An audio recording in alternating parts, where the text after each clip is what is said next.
This podcast is part of the Deluxe Edition Network. To find other great shows on the network, head over to deluxeeditionnetwork.com. That's deluxeeditionnetwork.com. Hey everybody, this is Chase from Barrel Age Flicks. Go ahead and check out our Patreon for raw, uncut footage and early access to all of our episodes. The link is in the description, and it's only $5 a month. Thanks for listening. The weapons had evolved, but our orders remained the same. Hunt them down and kill them off, one by one. We have a serious problem. We're acting like a pack of rabid dogs! The vampires didn't realize you were following a human. Did they, Raze? No. I don't think so. You don't think, or you don't know? I'm not sure. Why are they after you? Hello, Michael. Her human. Michael. He's not a human at all. He's a lichen. What?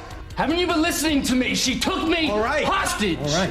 Whether you like it or not, you're in the middle of a war that's been raging for the better part of 1,000 years. A blood feud between vampires and lichens. This coven has grown weak, decadent. Perhaps I should have left someone else in charge of my affairs. You have broken the chain and the covenant. You must be judged. Are you fucking kidding me? Lichens are allergic to silver. If we don't get our bullets out quickly enough, they end up dying on us during questioning. What do you do with them afterwards? We put the bullets back in. This is his war. Victor's. And he spent the last 600 years exterminating my species. Half vampire, half lichen. Are stronger than both. I did what was necessary to protect the species, as I am forced to do yet again. Time to die. Hey guys, welcome to Barrel Age Flicks. This is Half-Assed Lenny. Hashtag trash bag. Also, we have... Hey, what's up, guys? This is Ron. Words are hard. Plus... This is Stu, and I'm a pretty fucking princess. We also have... Hey, this is Ragnar. Vagina Tata! And finally... This is Snow. The party's here! And Lenny. I'm not fucking here, folks. All right, guys, what is up? Welcome to... Jesus Christ. What is up, guys? Welcome to BAF. We're doing... Okay, what up, guys and gals? I keep forgetting. Gals? There's more than one? I mean peanut gallery. Oh my God! Okay, what up, guys and gal? Hey everyone, how are you? Exactly. So we are going to be doing the movie.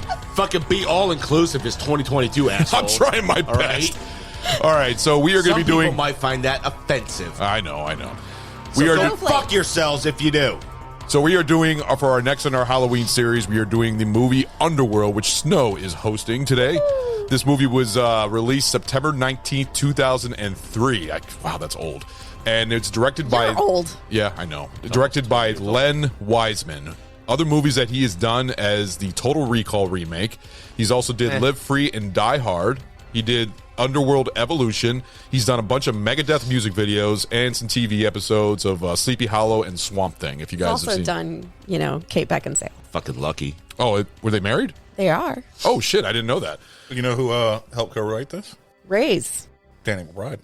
It's not the same one. I know. Yeah, no, trust me. When I saw that on the screen, I was like, absolutely looked it up to him. I looked it up, I was like, I know. Damn. I was a little shocked by that because I remember me and Sammy were watching this. I was like, wait a minute, Danny McBride wrote this? And I looked at it, I was like, that's not him. The second I saw his name, I'm like, The werewolf with the deep voice. Yeah. He was co-writer on this. Yeah. Yeah. He's a genetic engineer. Genius. Yeah. Well, the movie stars very smart. Kate Beckinsale, Scott Speedman, who plays Michael, another Michael, just like Lost Boys for a vampire. Well, no, actually, Lycan, sorry. He's a mix. We got Shane Broley. We got Michael Sheen, who's a great fucking actor. We got Bill Nye, another great fucking actor. Science guy. Exactly. We got Robbie G and Kevin Grevue is playing Ray's as a Grevue. Is Gravo? Okay, Yeah. so it's Kevin Gravo who plays Ray's, which I thought his voice was fucking awesome. And yeah, he's the one who co-wrote the movie. yeah, no, and I think he's a stunt. I think they're both stuntman. I believe the director Les Wiseman's also a stuntman or something like that. I don't know about that one. Well, there's a lot of stunts in this movie. So, and then you also got Sophia Myles. But other movies to come out around the same time. Now, this is a huge list of movies that came out over here in this month. We had The Rundown with The Rock. We had Secondhand Lions. I like the monkey. That's a good movie. The teen movie 13. Classic movie. It's the one about the two teenage girls, 13. Of course you would know it. No, it stars that. You're adorable. It stars that fucking chick that plays like the lead vampire in True Blood, the Queen vampire or something like that. She was also in. I'll take your word for it. Yeah. Okay. Lost in Translation. I wasn't watching teen, girl movies in 2000 and. No, 2008. No, it came out. Fuck you. All right, back to the. All right, Lost in Translation, Cabin Fever, that was pretty good. Yeah, Matchstick Men, Dickie Roberts, former child star. Jesus. You know what? No, that is a fun fucking movie. It is garbage, but it is That's fucking David fun. Spade, right? Yeah, that's David Spade. I got two more here. We got Intolerable Cruelty, which was a Coen Brothers movie with George Clooney and Catherine Zeta-Jones. There were a lot of good movies there. Yeah. A lot of good movies. Once Upon a Time in Mexico. No, Great. another great movie. Yeah, that's the one with Johnny Depp. That was a sequel to Desperado, right? Yes. Yeah. So a lot of great movies that came out. So I'm really curious on the drink that we're going to be trying out today that Snow brought for us. So Snow, I'm going to hand it off to you. Thank you so much. I'm calling it a Nosfertini. Nosfertini. Yes. Nice. Did you create this drink? Yes. Okay. Yeah. So what are the ingredients? So it has coconut rum, and it has smushed lime and some sugar. Smushed? Smushed lime and what? Sugar. That's it? Mm-hmm. So... And in the picture, I have food coloring in it to make it look like the vampire blood when they're mixing it to do the Corvinus strain. It's really cool. It's like it looks like a blood clot inside the drink. It's really awesome. It definitely looks like a blood something. It doesn't look like a period drink. Honestly, that is exactly what I thought when you sent the picture in the group chat. And I'm like, I almost responded. Vagina I'm like, nope, dentata! I am waiting to the show. It definitely looks like the toilet bowl after a bitch had just started her fucking period. Oh, man. So you ready to try this drink out? Bottoms up, boys. All right. Cheers. Go on. Yum, yum, yum, yum, yum, yum, yum, yum, yum. Wow, that's sweet. That is tasty. It's pure. I like it. God, it's got a familiar taste to it. It's almost like pina colada. Mm-hmm. Yeah, it's the coconut. Yeah, it's the coconut rum. See, that's the thing about coconut is that I'm not into really sweet drinks, but when it comes to coconut's actually got a really it's got a good taste to it that You I like any enjoy. nut. Shut the fuck up. But I mean, I swear to see, and I'm the one who talks about cocks. You're talking about fucking nutting in a fucking drink, and then you're talking about fucking period in a cock. All I said, I mean, seriously. all I said was you like anything nut. All right, you took it as a sexual reference, so your mind went dirty. It could be peanut, cashew, walnut. I give up. Exactly. Anyways, you give up. So I'll go ahead and give my review. I'll give it a 1.5. I give it a 1.5 thumbs.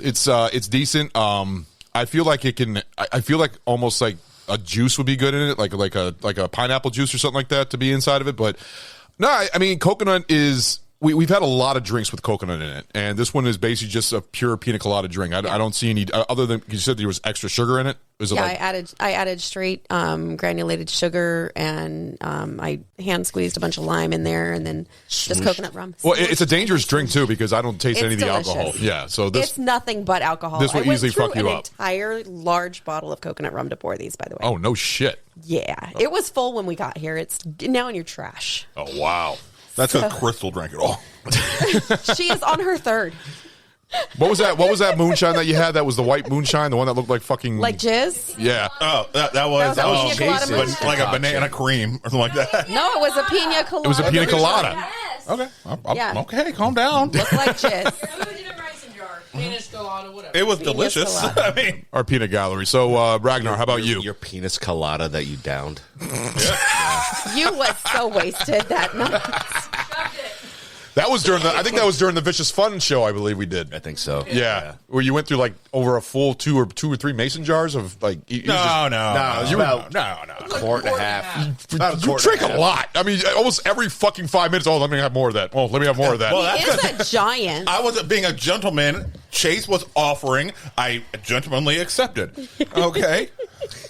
Excuse me for my mama raising me with manners. All right. So what do you think of it, Ragnar? We're gonna go with 1 3/4 on it. It's good. Yeah. It's good. I think it could have just a little something extra. That's what I was thinking about. Just a cunt hair. What do you like? What do you think would be extra? Like something like a fruity drink? Maybe something fizzy. Like Actually, a Sprite? Maybe a little bit of Sprite in there. Ginger ale? I played with this recipe a lot, and I think this is the best iteration I came up with. I think ginger ale might work really well.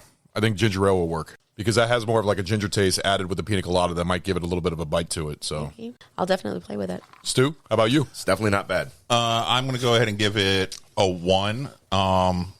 Just because you got like all mixed reviews on this one. It's good, but I think it's just a tad too overly sweet. Yeah. Maybe a splash of bitters in there just to add a different dimension to it and balance out the no. I mean, maybe a splash just to to lower the sweet profile enough and give you a different bottom note. Yeah. I think it's not sickeningly sweet. It's just over sweet. Right. So I think something to help counterbalance that just a tad. Definitely a lot of coconut taste. I mean, basically just like coconut. All it is. Yeah, all it is. Which, but with a lot of sugar, you said. Yeah. No, I threw a dash of sugar in. Oh, it's just a dash of sugar? Yeah, it's not a lot of sugar. Oh, okay. And compared to everything else in there, there's really not that much sugar in it. Oh, wow. Okay. Yeah. So what do you think of Snow? How about you? I'll give this thing a 2. Yeah, I figured that. I could drink this all day. You'd be out. Yeah, I would sleep really good. Like Crystal's going to. Yeah. Yeah. So cute. This is going to put me to sleep tonight so I can go to work tomorrow. Yay. No, but I have to admit it to you, though. Great. I got to admit it to you. It was a good drink, and I think it looked great for the fucking for the movie and everything else, especially with the red in it. I think it looks really good. It looks like seriously, that whole little blood clot inside the martini glass. It looks really good. Mm-hmm. So, yep, keep calling it a blood clot. Makes me want to drink more. So that was the review. That was our review for the Underworld drink for what was it called again? The Nosfertini. That's a really good name. So we will be right back, guys. This is Take on the World with Johnny and Mike. And, people always ask me, hey, you got a podcast? What's it about? I don't know. You ever want to cut your fingers off or learn about a sharp knife? We could tell you that. How about murder mysteries or hauntings or any kind of fringe subject? Anything you can think of. We take on everything because we take on the world. All right, guys, we are back with the show, and you got a spicy boner. Yeah, it was in the red, so I'm going to have to spin the wheel, so here we go. Red your day. On your fucking show. Fuckery! Yay! Click. Fuck you by Stu, fuck you by Stu, fuck you by Stu. Peanut Gallery gets to pick shot. Oh! Peanut Gallery. So fucked. Peanut Gallery gets to pick shots. Because I want to mess him up. See, I just want to try out the old cement mixer. Oh, we don't have Bailey's. Cement mixer. What's in a cement mixer? Lime juice. Uh-huh. And Kahlua or Bailey's. Okay. All right, let's go ahead and do it. Well, hold on. Is that for him? That's for him. Yeah. Yes. Okay. That's my punishment shot. Peanut Gallery gets to choose. Just got to clarify because you said you want to try it. He wants to try it out. out. He wants to try it out. I want to try it out on someone. Oh, okay. He doesn't want to drink it. All right, so we will be right back.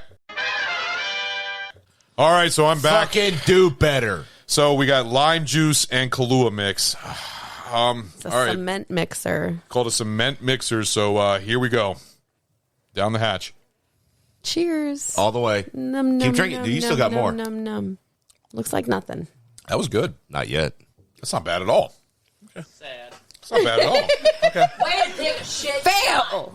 Actually, I taste more of the lime juice than it's basically I'm like drinking lime juice. I didn't even really taste the Kahlua. Good. It wasn't violent enough. Yeah, no. Didn't really harm me all that much. So, poor baby. Snow, let's go ahead and remember the last one didn't harm you until a few minutes later, and you're like, oh. Yeah, it's the dairy. It doesn't agree. There My was stomach's a lot already. of Kahlua in that it's already fucking with me right now. So. Oh, poor baby. All right, let's go ahead and get to the movie. So we are doing Underworld, and pussy. Hand it off to you. So go ahead. Yes, I chose Underworld for our Halloween series because I really, really enjoy these movies as a whole. I really, really like the first one. I love their portrayal of werewolves. I think that they are just the coolest thing looking. I love the practical effects that they used. They're completely different than what you would actually think they look like. Oh, yeah. Like, they're super interesting and intricate and just ginormous, especially in Awakening. They kind of reminded me a little bit That of one was fucking stupid. It was huge. Well, you ever seen American Werewolf in Paris? Of course. It kind of reminded me of that, but a lot more hairier versions of it, because American Werewolf in Paris, they didn't look they looked nothing alike. They didn't. Their bodies did. No, they took the hair away in these because they wanted to see the musculature. Yeah. They used a lot less hair They were in so these. bulgy. Yeah. It seems similar to me. When I saw last time I watched American Wolf in Paris, it just looked kind of similar. But the one thing that's different about this movie, with as far as how though, because it was less hair. These, when they had a little bit more hair. facial. The face wasn't the same. It was more the body was. Okay, all right. Yeah. But the one thing about The fact this that they movie had is torsos and arms and legs were very similar. Well, Yeah. that makes sense then. Okay, And I they got it. howled. all three of you have seen this movie. This is my first time watching Underworld, so Yeah. I'm a first time when it comes Which to I this. appreciate you watching the first three. Yeah, I watched to make an effort in the area. So I watched the trilogy, and I was actually glad to watch the trilogy because Yeah. it changed my mind a little bit on the on the first one. Yeah, we'll talk It about did a it good more. job. The series does a really good job of telling an overarching story. Yeah, and there's it's all- 6 of them, right? No, there's 5. No, there are 6. There are 6. There's an anime, a collection of 3 different animes. Oh, Yes. well, that would Yeah. make No, not 6. but it's one. It's one movie, but it has okay. like 3 different anime. Yeah. Oh, okay. Yeah. Like the Animatrix. I don't All right. watch anime, so. I assume you saw this in the theater when it came out? Oh yeah. Yeah. Oh yeah, absolutely. I really love Kate Beckinsale in this movie. It was her first action role. She'd really only done like romantic comedies before. You know what she this. did also around the same time was Van Helsing. She did that after this one. Yeah, it was close. I think it was like 2004 or something Yeah, like it was that. the next year, and Yeah. then she did the sequels. But this like launched her into action movies, and she's a phenomenal action star. She does most of her own stunts. She's hot in this She role. is fucking hot. Hot. Yeah. Yeah, like that outfit is amazing. A lot of Matrix comparisons to this movie when you see it. A lot of the moves and everything else. She looks way better than Trinity. I'm just saying. Fuck yeah. I would agree with that. Yes. Yeah. I would agree with that. She's way hotter than Trinity. Yeah, I would agree with that. 100%. And I love like the subtle effects they have in this movie, how the vampires really look super normal, and then when they get agitated or their emotions go up, then their eyes start glowing, and there's the tummy ache. It's the fucking long game. Oh, just don't fart. It's just my fucking stomach, man. The dairy. I've been having a sensitivity to dairy lately. And Ron, you were wondering why I got so interested and excited when you were talking about your dairy issue last time we were recording. I'm like, oh, really? Really? You Okay. took mental notes. Yeah. Okay. Good job. Good job. So, what I think is really interesting about this film is what was the budget again for Super Mario Brothers? I don't remember. It was like $45 million. $12. No, I can tell you right now. That's how much it made. The budget for Super Mario Brothers was $42 million. Right. Okay. This budget was $22 million. You can. Yeah. Well- Oh yeah. No. Okay, but the CGI in this movie was fucking god awful. But the movie wasn't about CGI. There was a lot of CGI. There was. The werewolves were most okay. No. Werewolves. I'm not gonna. No, I'm gonna argue with you on this. No. When it came to Evolution, the second one, they were, and then especially fucking Rise of the Lycans. Talking about that one we're yet. not No, talking I'm saying about that Underworld movie. was I'm more talking about CGI. No, it Shut wasn't. Yes, your it face. was. No, it wasn't. Yes, it was. How? Because I saw it. I saw No. the fucking werewolf. No. And it You seemed need to more stop CGI. talking. Stop talking. The only CGI they used in this movie was for transitions. I don't see that. When I saw them running. No, they were on wires. They were on all wires. practical It was practical effects. So that's how good it was, is that it looked CGI. They used practical werewolves, men in suits on wires running down the hallway. That was not CGI, my friend. I have to give it another watch because it seemed like horrible CGI. No, it wasn't. They were on wires. They did not use. That's why the budget is so low. They used practical effects and stretched their money and only used CGI in the transitions. Like when he's in the car and his body is morphing, they used it there. And they used it a little bit when they were when the werewolves are standing in the dungeon, you first see them transition. They used it there. That's it. They didn't use them anywhere else. Like for backgrounds and stuff. They didn't use it. What do you think, Stu? I think I'm very happy that other people are arguing with you, and I can just sit back here and watch it for once. I'm not the one who has to be so angry and violent. I felt like it had a lot more CGI. I agree. See? Not CGI. There is You not can a think it. heavy amount of CGI. No, you can think it all did feel you very practical. It was practical effects. Maybe it was the which is why I filter love that made it seem like that, because the filter, the very blue tint your eyes filter. can't see through blue, whatever. Maybe not. Yeah. I don't Get know. your eyes checked. Colors are hard now? Apparently. Everything's hard. All right, that's too much of a softball. I'm not even going to swing for that one. That's like very an underhanded pitch. That? I'm like, no. You're not That's swing at the below that's below my skill level. No, so the movie had a $22 million budget, Yeah. most of it used in practical effects, and it brought in $95 million. It was a really good hit. So less than or almost half the budget of Super Mario, And made 3 times and looked a fuck ton better. That's what I'm saying. That's why I brought up Super Mario when I was listening to that episode. Yeah. And I heard the budget. I was like, what the living fuck? And it was absolute dog shit. When you take money and you use it appropriately, you can have an amazing product. Well, are you looking up the CGI effects in this movie? Yes, he is. Trust me, I watched a lot of background on this. I know what I'm talking about. You Well, if know you I do my remember- research, sir. No, The director- I'm listening. You don't believe me. Because I have to watch the movie again. Even Watch it the again. director even said that practical effects have gone away when this movie came out. Yeah, And that's why he wanted practical effects. He referenced American Werewolf in London when making this movie because he wanted the practical effects. I could see that, but I still remember seeing the werewolves running, and it They looked were like on CGI. I don't care what It's it looked on like. They were wire on wires systems, running man. down the hallway. I'm telling you right now, they were on wires. It's not just the hallway. There was also scenes where they were jumping and stuff like that. There was CGI. Some of it was. But That's you're the part acting I'm like- talking no, about. You're acting like the most of the movie effects were in CGI. Very minimal. Very, very minimal. When they're on top, like the werewolves on top of the roofs, those are actually men in suits. No, like them I know jumping, those sure. when they're not when they're like standing around. Yes, I can No, understand the they man in moved. suits. They had to practice in stilts to learn how to move in these suits. Didn't they do it for like 2 or 3 months? Yeah, the stuntmen who wore the werewolf suits, they were running around in the grass, in the stilts, to get used to it before they got in the suits. And those suits were insane. Okay. They had 4. All right, I'll take your word for it. 4 different puppeteers. Now that you've looked it up and you can't find anything, No, in the I theater- no, but I'll take your word for it. Yeah, I'll take your word for it. Oh, yeah. Now that I Yeah, can't prove you They wrong. had 4 different puppeteers per werewolf. One guy used a little remote control and operated the lower mouth. Another guy operated the upper jaw. Another guy operated Like, the tail that got Yeah. happy when you get scratched behind the yeah, ears. the tail you don't see because they have like regular human butts. It's weird, but I'd totally scratch him. Make him you would make his butt scratch wiggle. his butt. I'd scratch his butt. I mean, it would look like boots. That's what I'm saying. He'd roll Or over, Dobby. show you his tummy, Or Dobby. show you her good girl. No good girl. So there aren't a lot Show of you her good girl? Is that okay? So look, It's a all right. running joke in our house. Sorry. So all right, so We have a off dog. subject here on this one. Yeah. All right. We have this dog. She's kind of amazing. We have a special dog. Okay. And She's got anxiety and we in a named- very bad way. And we named her Dobby. Yeah. Because when we first got her, she looked like Dobby, the fucking house elf. Like, in a- Emaciated, skinny, ragged. Like, yeah, she looked. You know. she looked terrible. Yeah. It was Yeah. so it was a And thing. now she has severe anxiety. Yeah. As like, if you walk around, right, and she's walking in front of you, she'll turn around to look to see exactly where you're at.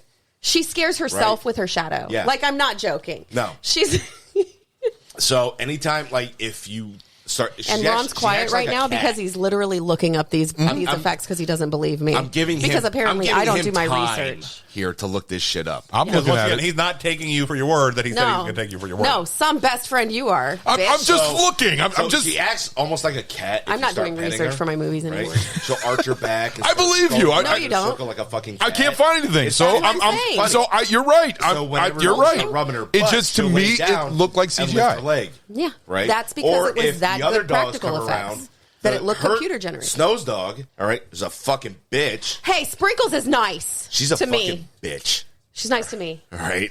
She will punk her out like in the prison yard every fucking time, dude. So Dobby will fucking lay down and lift her leg up. So we call it fucking showing your good girl. Put your good girl away. Nobody needs to see that bullshit. Oh my God. How are strippers and cats the same? They'll show you their good girl. They'll both sit in your lap but get mad if you touch them.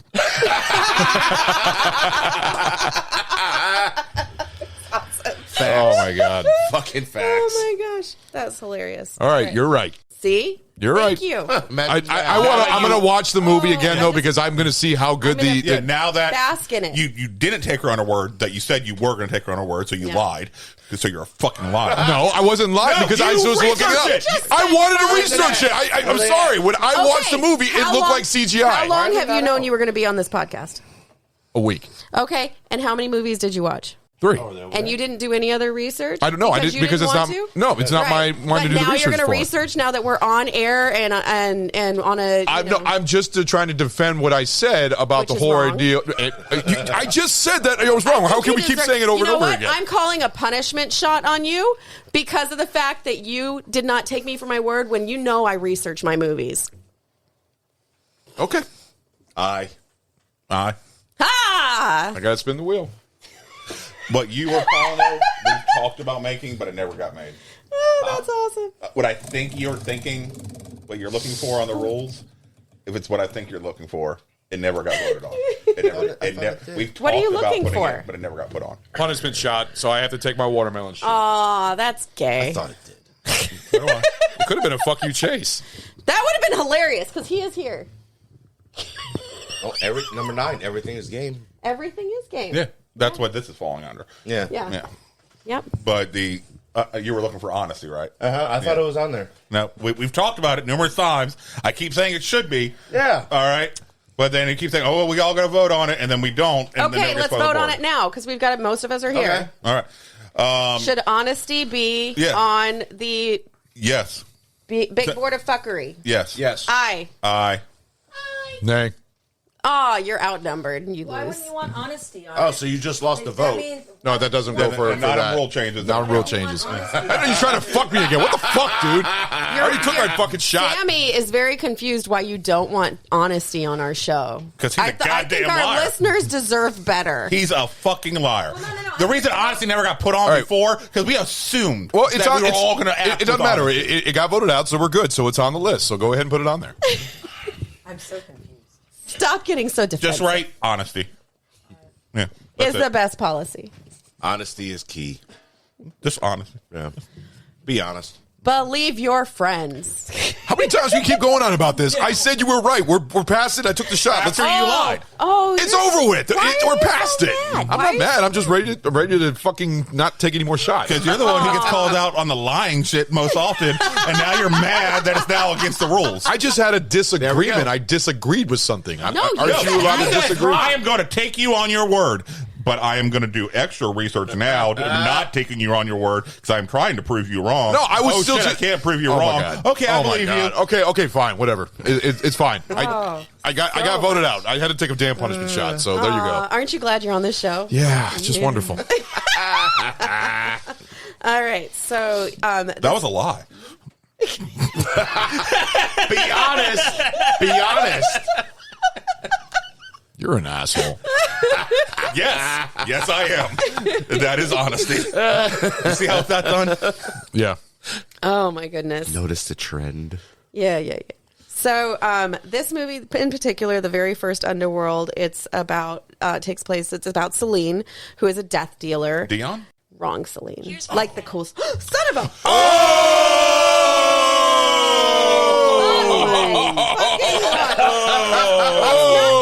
Now you get to spin the wheel. It's not bad enough the bitch laughs at me for having exercise, but now it's gonna fuck with me. Nobody Did said you her name it Celine? No, that would be cool, but no. You better turn your watch off. I don't know how. It's still too new. Thank you. All right. You need to name it Dumb Whore.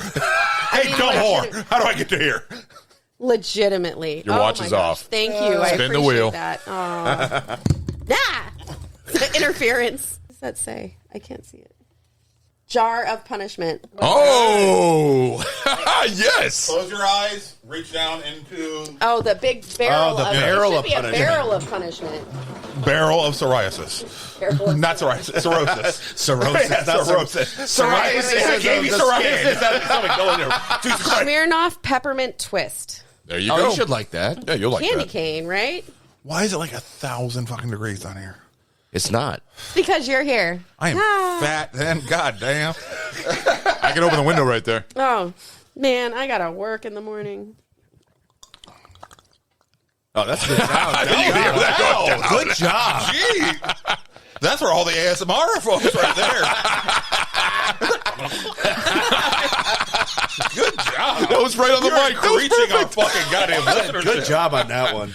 Oh, man. It tastes like a candy cane. That Is it was good? delicious. Yeah, I like that. There we go. I think that was Cool. from Christmas a long time ago. Woohoo. So, Still good. Can't remember what I So was saying. Celine is a death dealer. Yes, so she is a death dealer, and her job is within the vampire realm is to train. She's trained to hunt and kill lichens, and that's literally her entire purpose.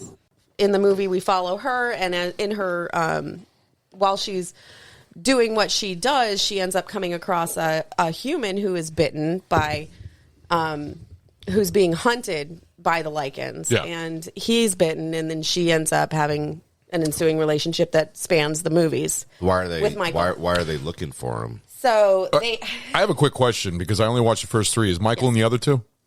he's really. he's ref. Well, yeah. Yeah, in he reference, is. he is. He is. He is. He is? Okay. He is.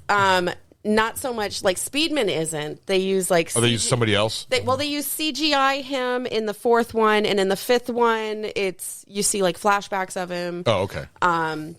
Because FYI, he gets killed. So, and she doesn't know that because she's basically looking for him for the last two movies because he goes missing, and it time jumps because Presumed she gets dead. captured and frozen and has a baby that she doesn't know about because of scientists. It's interesting. Yeah. And I thought it worked out. Yeah. In that, and that's part four. Awakening and Blood Wars. Yeah, and part 4, the idea it's after humans have found out vamps and werewolves exist. Yeah. They get because exposed of after what the happened second in movie. the first one. Second movie. But what happened in the first one Yeah. is what triggered. You find out that's what triggered the knowledge. Specifically the subway fight. Yes. Yeah. That's what made humans aware of vamps and werewolves. And then humans they- were like, all right, fuck it. Fuck killing each other. We got other people to kill. Yeah, they basically- All right? humans- and they humans go target- the cleansing is what they call it. Yeah, humans end up targeting vampires and werewolves, and the governments get involved, and it ends up becoming like a purge. Super fucking werewolf. That's awesome. Well, I heard about like an Uber werewolf or something Well, like what that. you find out is that the actual like cleansing That's cool. ends up being the design of like the secret society of werewolves, Right. who are trying to become invincible and eradicate the vampires at the same time. So there's like this secret mystery sect of werewolves who, everybody thinks are human, but they're actually like running the shit. Right. But they also, I'm team werewolf. I am absolutely Yes, team werewolf. absolutely. In this universe, Yeah. because of what the vamps Oh, did. hell yeah. I am absolutely team werewolf. You mean making them into slaves? Yeah. Well, yeah. So, all right, and then create, using the first changeable werewolf to breed all the new changeable werewolves and make them into slavery and bondage. I was like, all right, yes, absolutely. Fuck all those guys and fuck. See, those that's the vampire thing about bricks. this movie that I kind of respected is because you never knew who was bad. It was either the vampires or lichens, and I was like, Yeah. I thought Lucian was like They're the all bad bad guy. and all good. Yeah, so you couldn't really tell who was bad and who was depends good. on the point of view. Exactly. Depends Yeah. on whose side you're It's very on. gray. But throughout. in the third movie, it made the werewolves, the lichens, more of The good. lichens were definitely the heroes in Rise of the Lycans. Exactly, yeah. And you get all of Lucian's backstory, which is played by Martin Sheen. Michael Sheen. Michael Sheen. I always say Martin Sheen. Which I don't know I why. loved him. And you guys ever see the show Masters of Sex? Yeah. No. I've seen All right. episodes of it. He was a vampire in the Twilight Saga. He was was. really creepy as Yeah. Arlo. No. In Masters of Sex, he plays Dr. Masters, who partnered up with Vanessa Johnson to study sexual proclivities back in the 40s and 50s. The Master Johnson, sexual studies, and did really good. He's a very I liked good him in actor. Frost versus Nixon. Yep. He was really good in that one. He was good in the Prodigal Son. Oh, yes. Oh yes, It was as the very psych. good. Oh, as the serial killer. Yes. I love that show so much. Yes. It's great. That was such a great. See, the thing about He's this movie, so creepy in like a weird way. Canceled too early. It really fucking It was. did. That It show really was did. fantastic. He seemed like such a loving dad too. Yeah. Right? That's all he wanted. He just wanted his son. He just wanted his family. He just wanted his family to follow in his He, footsteps. but he did a So? great job as Lucian. I thought he was a great character. Oh, he was fantastic. But and I love rewatching Underworld, because I'm so used to seeing Michael Sheen now, like Yeah. in his 40s, 50s. Yeah. All right. Yeah, I just yeah. mentally, Oh, he just to was see him like kinda 20 hot. years old, I'm like, Okay, so the fuck? so here's some fun stuff. Kate Beckinsale and Martin. Why do you keep Michael calling Sheen. Michael Sheen and Kate Beckinsale were in a long-term relationship before this movie got started. Oh, really? Yeah, they were together for a long time. They had a daughter. I think I remember reading something about Yeah, that. and then when she got cast on this movie, she actually got Len Wiseman to hire him to be Lucian, but then she and Len Wiseman started hooking up, and then they ended up she ended up separating from Martin Sheen, like her live-in Michael lover Sheen. boyfriend. Michael Sheen. Goodness, I'm going to get punished for that. Yes, you are. I know. I'm just going to start saying Sheen. Okay. Lucian. How many more times are we going to let that? That was 4 No times. more. No, that was 3, and I'm not going to do it again. All right. All right. Okay, so you're volunteering now. I am. I'm All telling right. myself I All right. can't do it again. So anyway, her and Sheen separated. There you go. Yes, cheating myself. And she ended up getting together with Len Wiseman, and they got married, and then were together for Aren't they still years. together? They're kind of separated right now, but they're not divorced. Oh. Yeah. So, but they were together for years. They had this super tawdry love affair, and Lucky. yeah, I mean, legit. She's For fucking real. hot. I don't like women that way, but damn. Yeah. Yeah. So. Yeah. But I'm going to say this. The actor who played Craven was so fucking bad. Oh, he was a fucking dude. He was a douchebag. But he was meant to be a douchebag. No, Exactly. it's- You were not it supposed wasn't to meant to be. like So him. honestly, could it be a great I actor know. then? It was just the we acting of hated him. him. He fucking sucked. He was a fucking. I just Could did you do not better, care for him. Mr. Scriptwriter? For all we know, the guy was a really fucking good guy. could have been. All right, and he could be Yeah. a fucking Oscar-worthy acting. Yeah. But you know what though? That's the thing of a good actor. Well, Yeah. okay, so how you, in the end of this movie, you're like, oh my God, he lives? That sucks. And then the very beginning of Evolutions, he gets his head chopped off. Which by So it's Marcus. really- Absolutely Yes. fucking Yeah, Marcus So was it's like, badass. oh, there it is. We're so excited. Marcus was amazing. And he was in Blade 2. Yeah. Yeah. He got his head Yeah. sliced in half by one of those was a crazy vampire. vampires. Yeah. Yep. Which was funny that he was in there. He was also in Braveheart. He was There's in a lot of crossover. I'm a vampire Yeah. and I have no teeth. One of the other cool things in here is Kevin Grevaux, who plays Reyes. He's the werewolf who has the Fucking super awesome deep voice. He's the black amazing. guy. I really like him. So I think everybody- super deep voice covers He's the it. He's the big black guy. He's huge. The thing is, I actually went online to look to see if they did a. No, that's his voice. I know. No, and I, it's like, How you doing, everybody? If you do research and No, you I listen did. to him in interviews, I that's did. his voice. Well, no, I didn't look at interviews, but I just went online to see if that was his real voice. And said he is very known for having a deep voice. Oh, no, yeah. He's also did some voice work in video games. Yeah, he's actually really very interesting. smart. Yeah. He's a genetic engineer. He's super smart, and he also co-wrote this movie. And he's the one who came up with the science-y background behind the werewolves and the lichens. He wanted it to be. He's the one who came up with that because of his genetic engineering background. You know what else? So. You know what other actor is a nuclear physicist? I think he's a nuclear physicist. You better be right. I think it's a nuclear. I don't remember. Dolph Lundgren. You love bringing this up. You talk to me about this I all do. the time. You love him. Dolph Lundgren was a nuclear He's physicist. super smart. He's he he's doesn't fucking smart as he doesn't shit, sound dude. smart because he's been hit in the head so many times, but he's smart. Yeah, like, I had no idea. Yeah, That's crazy. yeah. Drago. Drago, you Dragon. fucking knucklehead.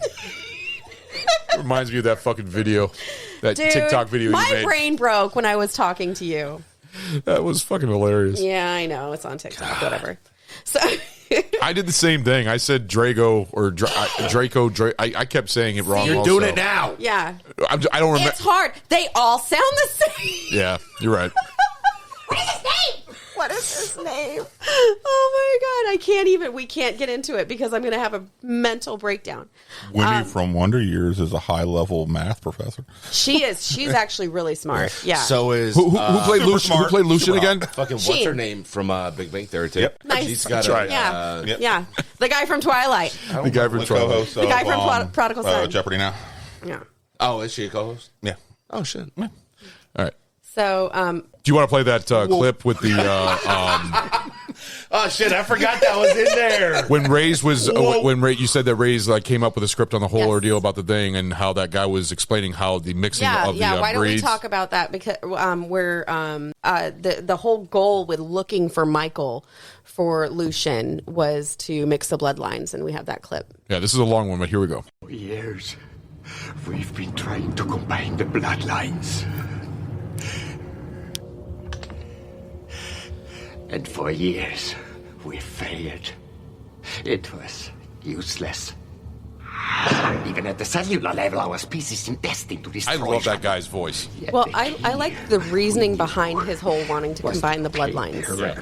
It's super personal, and you wouldn't think you that. find it out in the third one. Of Alexander Corvinus. Well, he talks about it in this movie, and then you see the story in the third one. Who came to power in the early seasons of the 5th century. Just in time to watch a plague ravage his village. He alone survived. Somehow, his body was able to change the disease, mold it to his benefit. See, that's where Rouveau came and took it like a sciencey background. It was a disease. It wasn't some kind of natural phenomenon where vampires and werewolves always existed, which is cool.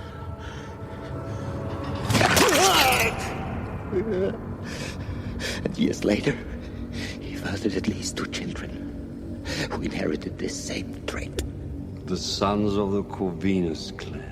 I like the way he said at least 2 children. So he's always set up like there could be a third race more. All right, that we don't know about. There could be more. Yeah. And I do like Alexander Corvinus when you see him in the second movie. He's kind of a cool character. Yeah. Nothing. Let me be. But our species do have a common ancestor. There is a descendant of Corvinus lying there. Which I love we will Bill talk Nye. about Not Marcus. 3 Marcus feet is from you. amazing. Yes. But he is already a vampire. We needed a pure source. Untainted.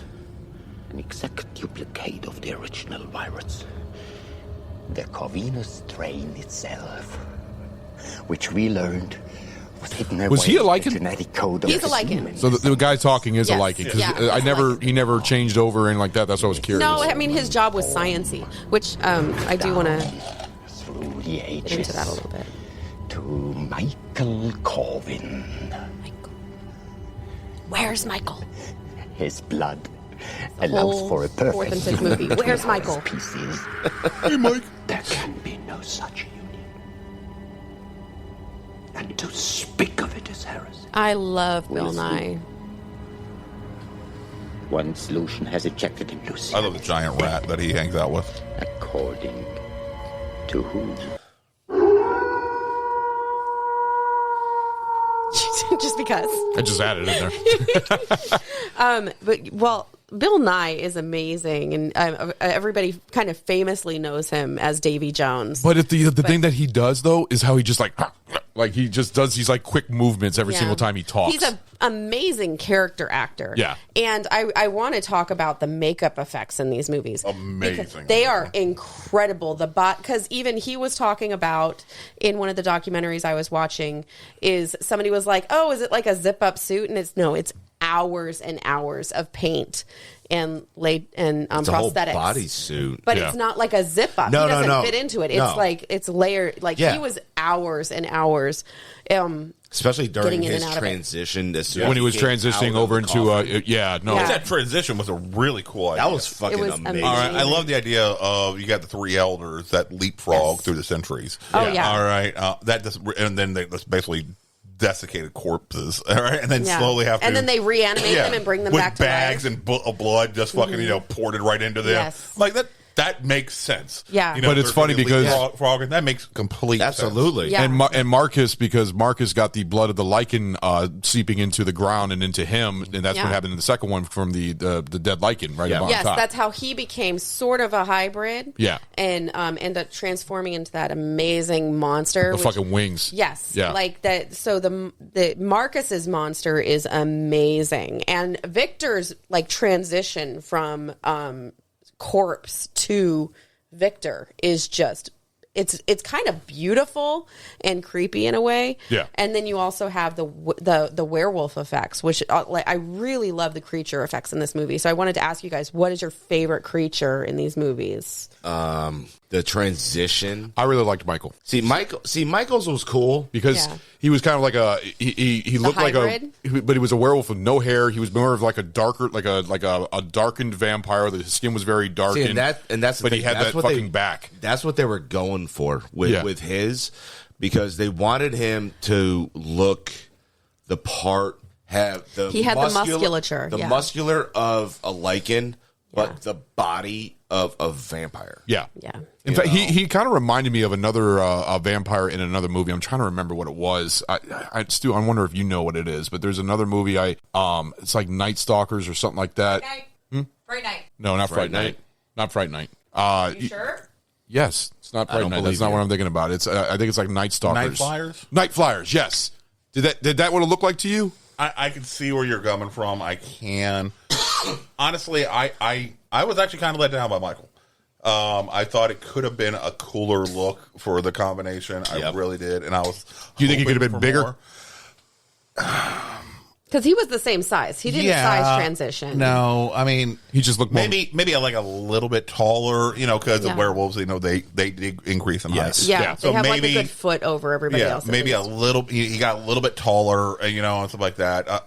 I didn't feel the need for the black skin, or the I didn't, bluish. I didn't feel like that was needed for the character. I thought he could have been like almost like a hairy vampire, and would have been fine. That swimmer build. I see him more of like a hairless, lichen. The blue was kind of a weird choice because there's no blue lichens, and then there's no blue vampires. Exactly. That's what I said. I didn't think there was a reason for that. But I thought it looked cool as fuck. Okay, but I do have a question. What was with the freaking blue tint that they put in these films? Just to give it that night feel. Yeah. Is that the whole reason for it? Because they also made their eyes like extremely blue, like all the vampires with the blue eyes. When they're emotional. If you noticed, exactly. Yeah. If you notice that if you look at Celine, right, when she is actually killing, look at her eyes. When she's charged, they change. Yeah.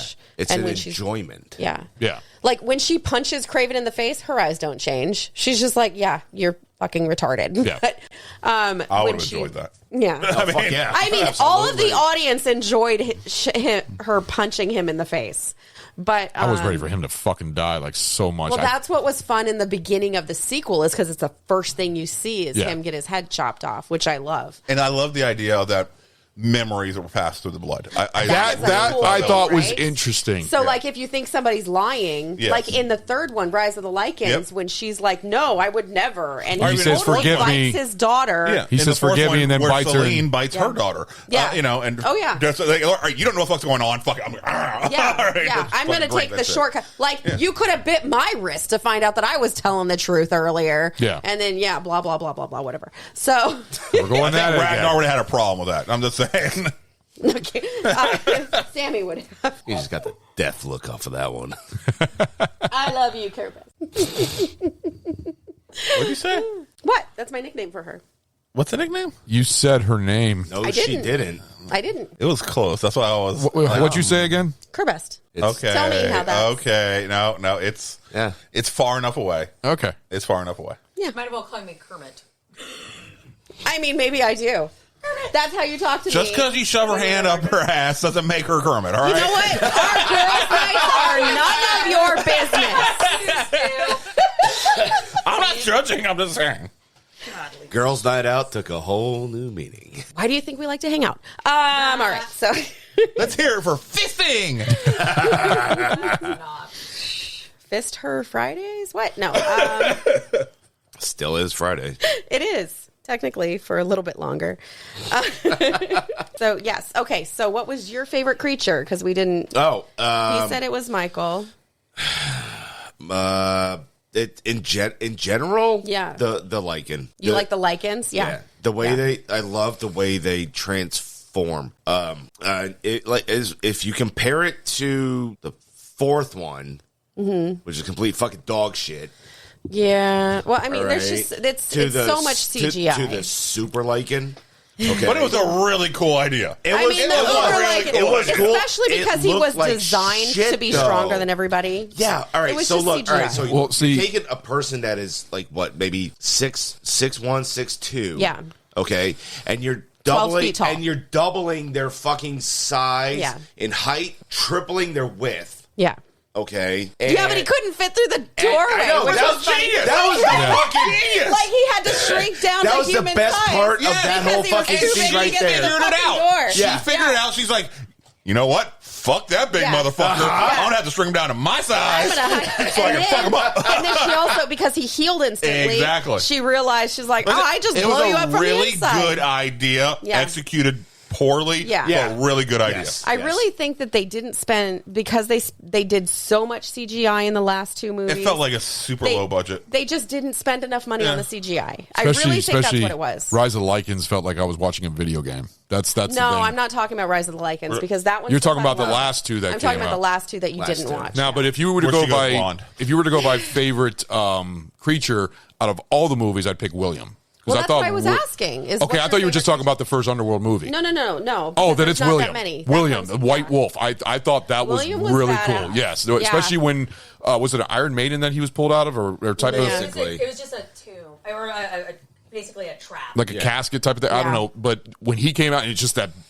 Also, when they were attacking him in the woods in the beginning of the movie, when they were shooting arrows in his leg, he was just cool looking, just a huge white. Seeing they're werewolf, and they're completely different. So if you remember, look at in Rise of the Lycans, okay, look at the way the werewolves are, who they changed, and they cannot go back to human forms. Okay? Those are the ones that are from Williams. Williams cannot change back to human. And look at the way they look. They look like an actual fucking wolf, an old school werewolf. Yeah. No, right? I liked how they looked. I just didn't like the effects in Rise of the Lycans. But look at the way they're completely different, though. Yeah. Than the turned ones. In all of the movies. Right. Yeah. You know, with the way they all look. Well, if you, like you said, I changed my mind. It's William. Because I thought you were just talking about the first movie. Well, no, because I mean, originally this was supposed to be about the first movie, but then I was like, I watched all of them, and you watched all of them, and we watched all of them, and you watched the three. So I was like, we'll just span the whole series, because the series itself is really, really, it's a great story. Yeah, it's a really great story, and it's continuous, which is really nice, which I know you mentioned. But are the last two worth watching?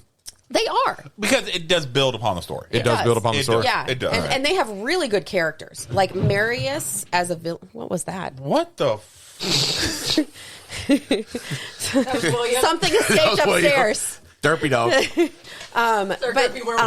Marius as a villain is a really good villain in the fifth movie. Yeah. I really like the David character in the fourth and fifth movie. His was... I like him. Marius? He's a vampire. No, David. I thought you said Marius. No, I did. I said I like Marius as a villain. I didn't like his transition. He wasn't my favorite thing. I just thought he was a good villain. I wasn't talking about villain, absolutely. Yeah, even though he was dosing himself with hybrid blood. With Michael. Yeah. Fucking Michael. I really gotta say she should have chose David over Michael, because Michael was kind of a pussy and David was badass. So David's the one that's in the fourth and fifth movie. Okay, yeah, gotcha. He's like a vampire prince that you find out in the fifth movie. Oh, okay. And he's I'm not going to tell you in case you watch it. Yeah, I might watch him just to get an idea now. But I mean, it's just from what I heard, they are a lot more CGI heavy. It was really weird they chose to make him a midget. That was really an odd choice. I thought casting. I mean, Peter Dinklage is amazing. I don't know why. It was strange to see her bending down to have to kiss him like that. It was Peter Dinklage in it. He plays David. Peter Dinklage is in the other ones? Yeah, you should watch it. Are you fucking with me? Bound chicka wow wow. Damn it, you guys suck, man. You know what's cool though is that super excited see David. I thought it was David, right? Yeah. He is like, he knows nothing. He doesn't know shit about anything. But that tells you where their society went. When you first meet him. Yeah. And then when you see him in the last Well, that's only 12 years. What was it? 12 years separated? 12 years. Yeah. But then, the so how old is fucking David? All right, shouldn't he know some more shit? But, He's like, I used to hear stories of death dealers. No. Motherfucker, that was just a dozen years ago. Right? That was all that was. A dozen fucking years ago. But if You're a vampire. Aren't you like 300 or something at least? What the fuck? If you pay attention to, I don't think he's 3. I really think he's like 20 something, because if you pay attention to the fifth movie, there's no ways at least that. Because his story starts. He's whose son, and I don't want to say it because you haven't watched it yet, but he doesn't know that, and he essentially after he was born got put into hiding. So he wouldn't be exposed to death dealers and all that. His father tried to protect him from all of that. Yeah. And then everybody went into hiding when the purge happened. Yeah. So there were no death dealers. Remember they tried to create them and then they purged them. Fucking young though? I really think he might have. Does Lucian come back at all? No. In the fourth or fifth? No, So he's no. completely dead after the first one. Well, the first movie he's killed, so he's not brought back, because all of the movies sequentially move forward in time. Except for 3, which is a prequel. Yeah, 3 is. Well, that one he was good. Yeah. Yeah. Which basically is was basically just story. they told the whole story in the first movie, and then basically you already knew what happened. They fleshed it all out. And I thought that they did a really good job knowing, all right, this is where we have to end this story. Yeah. They did a really good job building up the stakes, making you feel for the different people. Oh, yeah, because you and then hurt for Sonya when she all dies. right, Lucian is fucking, all right, Screaming. just because she died doesn't mean that the end of the story. No. Yeah. This is where, Lucian becomes Lucian. So the thing is, I seriously watching Underworld. I thought he was the villain in Underworld, and seeing all the shit that he went through. It wasn't him. He went through a whole tragic life, and losing Sonya and all of that stuff. Yeah. So. Well, and he I was never looked at him as a villain, though. Even he was in the first original, one. he was like Victor's original slave. And if you notice, there are no female werewolves. Oh, you want to do that whole clip about the slaves? Sure. We were slaves once, the daylight guardians of the vampires. So intelligent. I was born in servitude, yet I harbored them no ill will. Even took a vampire for my bride. It was forbidden. Our union. Victor feared a blending of the species. Rightfully so. Feared it so much, he killed her. His own daughter burnt alive. Who was a badass. Mm-hmm. Yeah. For loving me. What was cool was when in this is this his scene, war. you see the flashbacks to Sonya getting burned. Yeah. Well, you see him in the beginning of the movie, but it was like just brief flashes, and just shows more and more throughout the movie. But if you look exterminating my species, at the actress, It's the same character. yeah. Oh yeah, Which no, was- I knew which that. was very fucking cool. Yeah.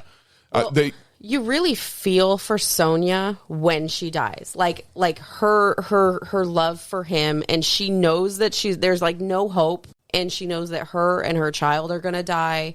She hoped that her plea that that Victor was going to have a grandchild was going to help save them, and no, he didn't want it, and he murders her, and you feel for her so much in that moment when and then Lucian's pain, just having to sit there and watch her just gone, instantly gone, and then he has to lay there with her remains. It's like to me, it's like Romeo and Juliet with Romeo and It Juliet is with actually based on Romeo and Juliet. Montagues and Capulets. Capulets with lichens and vampires. Yes, it is. Yeah. Yep.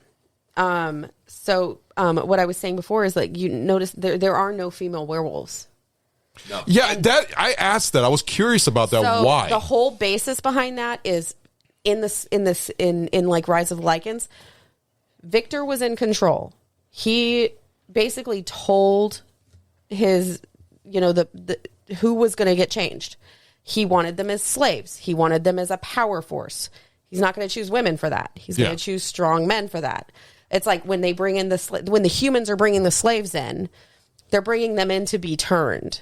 Right? But I'm still surprised that the Lycans didn't try and bring in females into their. I think their mindset was the same thing. They were trying to create warriors, and they chose the strongest men that they. So could 4 and 5 don't have any female 4. Lycans.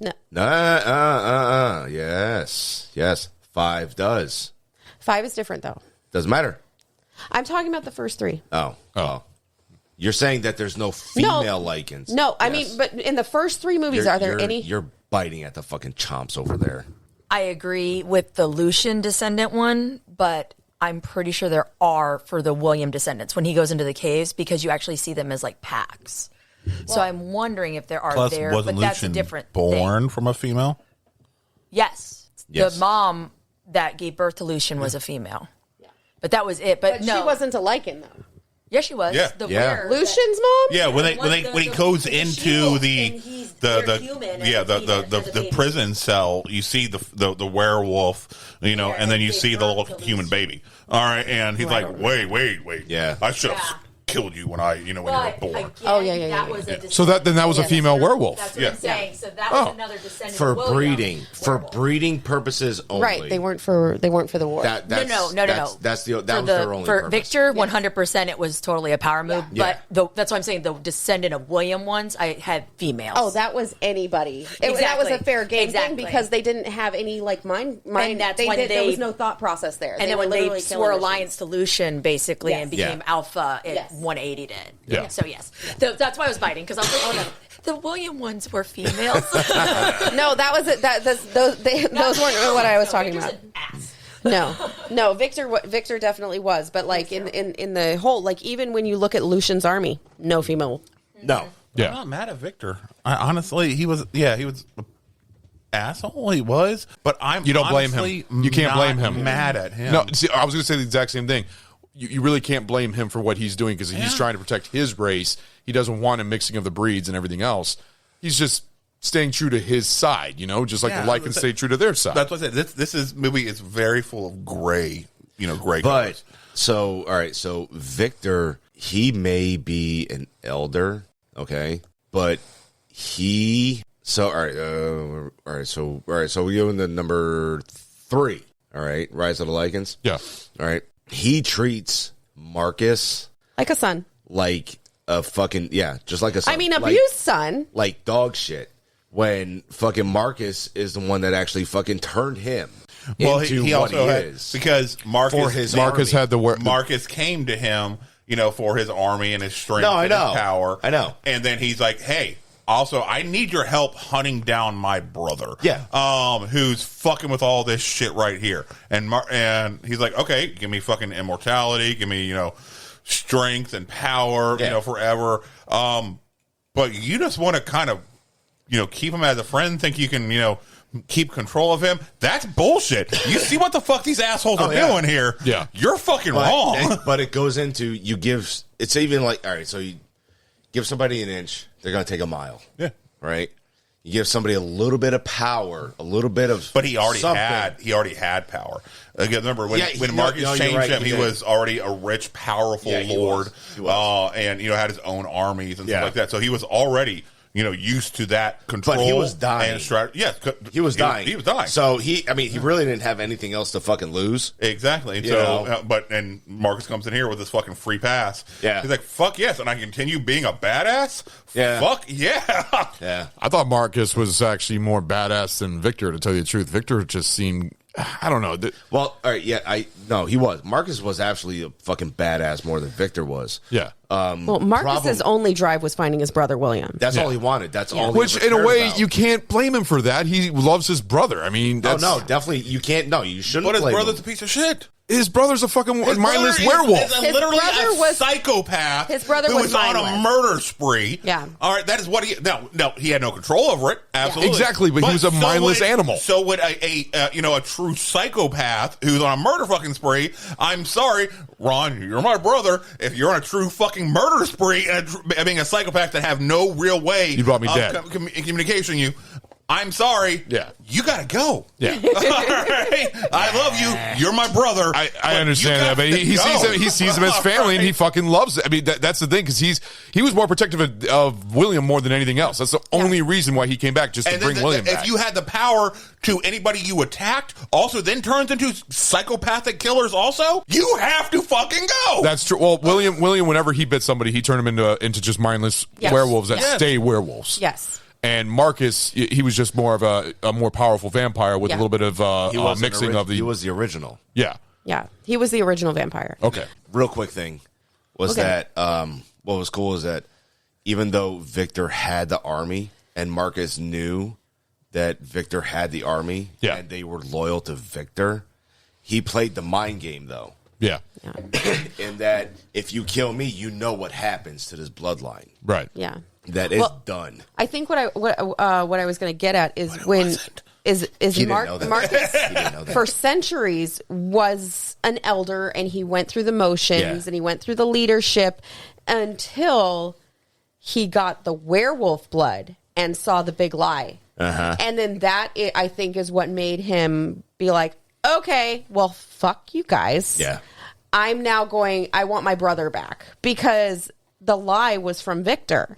And once he sees the scientist, I can't remember his name, the scientist's story through his blood when that guy dies and he ends up absorbing it through the floor, that I think is what gives him the drive. He's like, well, I don't need the coven anymore. Like I participated in this. He went rogue. I know. Yeah, that's when he was like, I don't need the coven.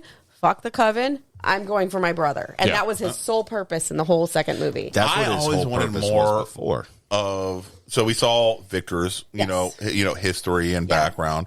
We figured out Marcus's, history and background. You see Amelia's in the fifth a little bit. A little bit. I wanted to see more. I wanted to see like a film dedicated to her the way one and three were kind of dedicated to Victor's background. Two was dedicated to Marcus's background. Yeah. I would like to have seen one where the Vagine loses always. It's okay. Whatever. I mean, just to see these three, the three elders. Yes. The three that elders. would have been fucking cool. But so Amelia really was the third one? Yeah. Yeah. The third one that was inside that room? Yep. Yeah, well, she was the so she was the one who got killed on the train by the Lycans. Yes, okay. So you get more of her story in number 5. Yeah, she was coming to awaken Marcus and get ready to go to sleep herself. Yeah. Right. Because it was Marcus's turn to survive for another century. Yeah. I really like how they did that. I like how they do like the whole turn base on different. Do you have a leap frogging clip? All right, I know you have the clip about where she's bringing him back to life, and then they do the leapfrogging 2 times. Why don't we listen to that real quick? Yeah, let's go ahead. Please forgive me,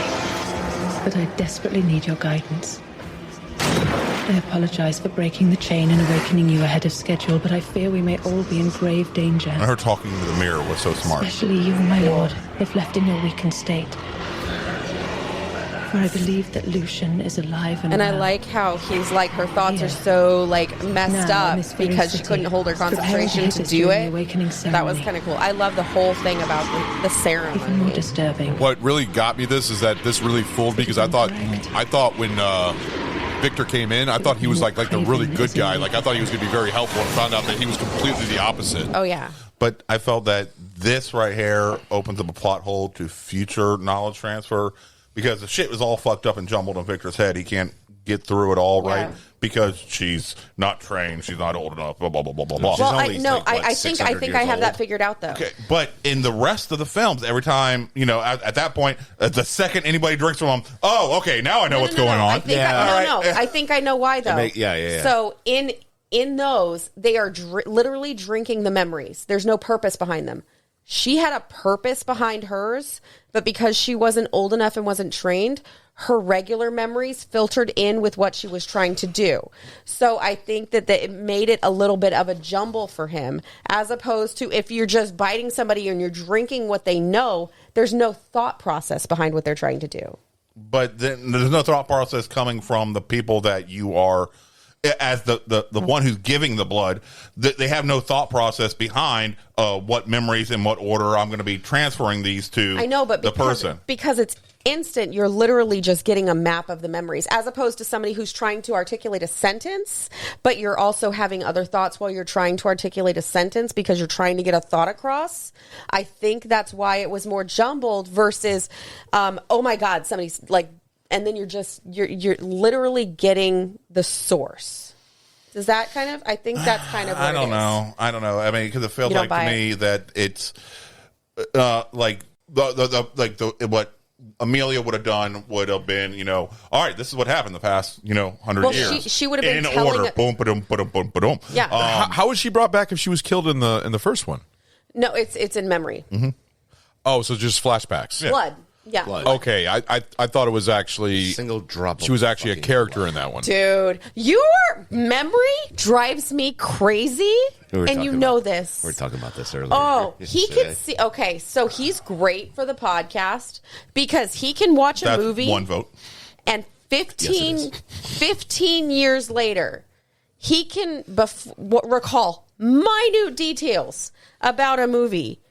And I'm like, I don't know what the fuck you're talking about because I don't remember the movie. And he's like, oh yeah, I remember when this person did this and this person did that, and then I get that from one drop of blood, and he literally has like a photographic memory for cinema. I got the same which thing. Is weird. Sammy says I got the exact same thing when it comes to that. When it comes to drives me crazy because I don't know what he's talking about. We were watching one movie, and I kept telling her she didn't remember a damn thing about it. And I kept giving her fucking scene after scene after scene. Yeah, he's like, and this is when this person did this, and I'm like, I've never seen it before, obviously, because you've watched it every day for your life, because you know everything that happens, and I know nothing.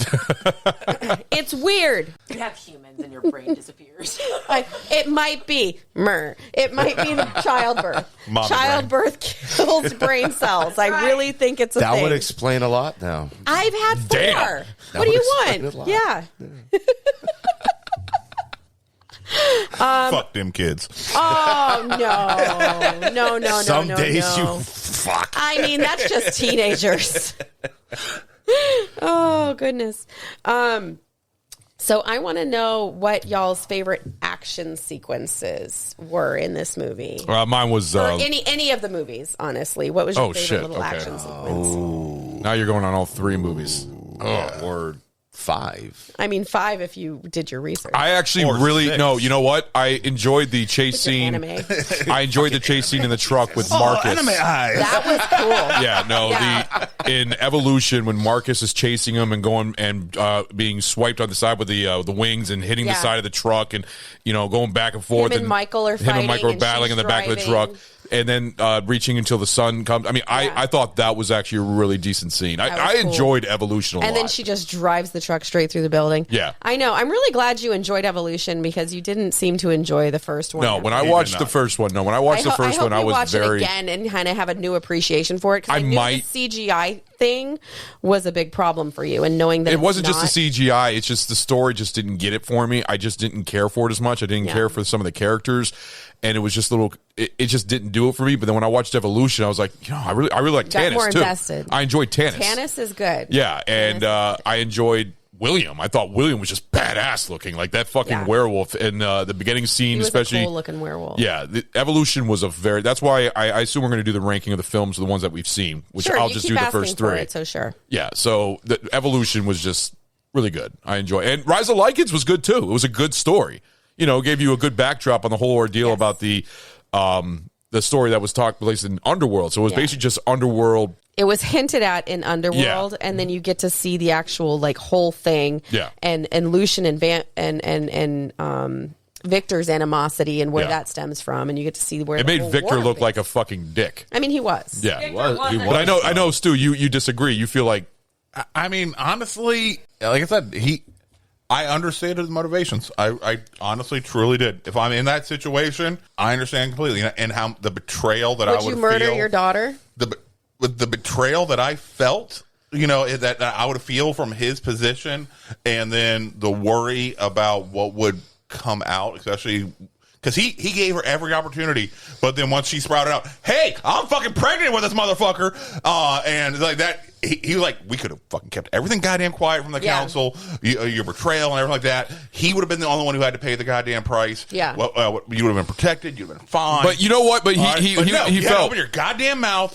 All right. And now you felt for his heart though, because right after Sonya was killed, then he went into that room or something like that. That was her bedroom. Her bedroom, and he started putting his head down like, why did I fucking do this? It wrecked You know what though? It fucking too little, too late though. Yeah. Really. But I mean, it's you also can't take back. It's a weird judgment call. I would, love to say, of course, I would never, want to see my children die, and I don't. I never want to see that. But also, you got to think about if your child could potentially bring about the end of humanity, the human race.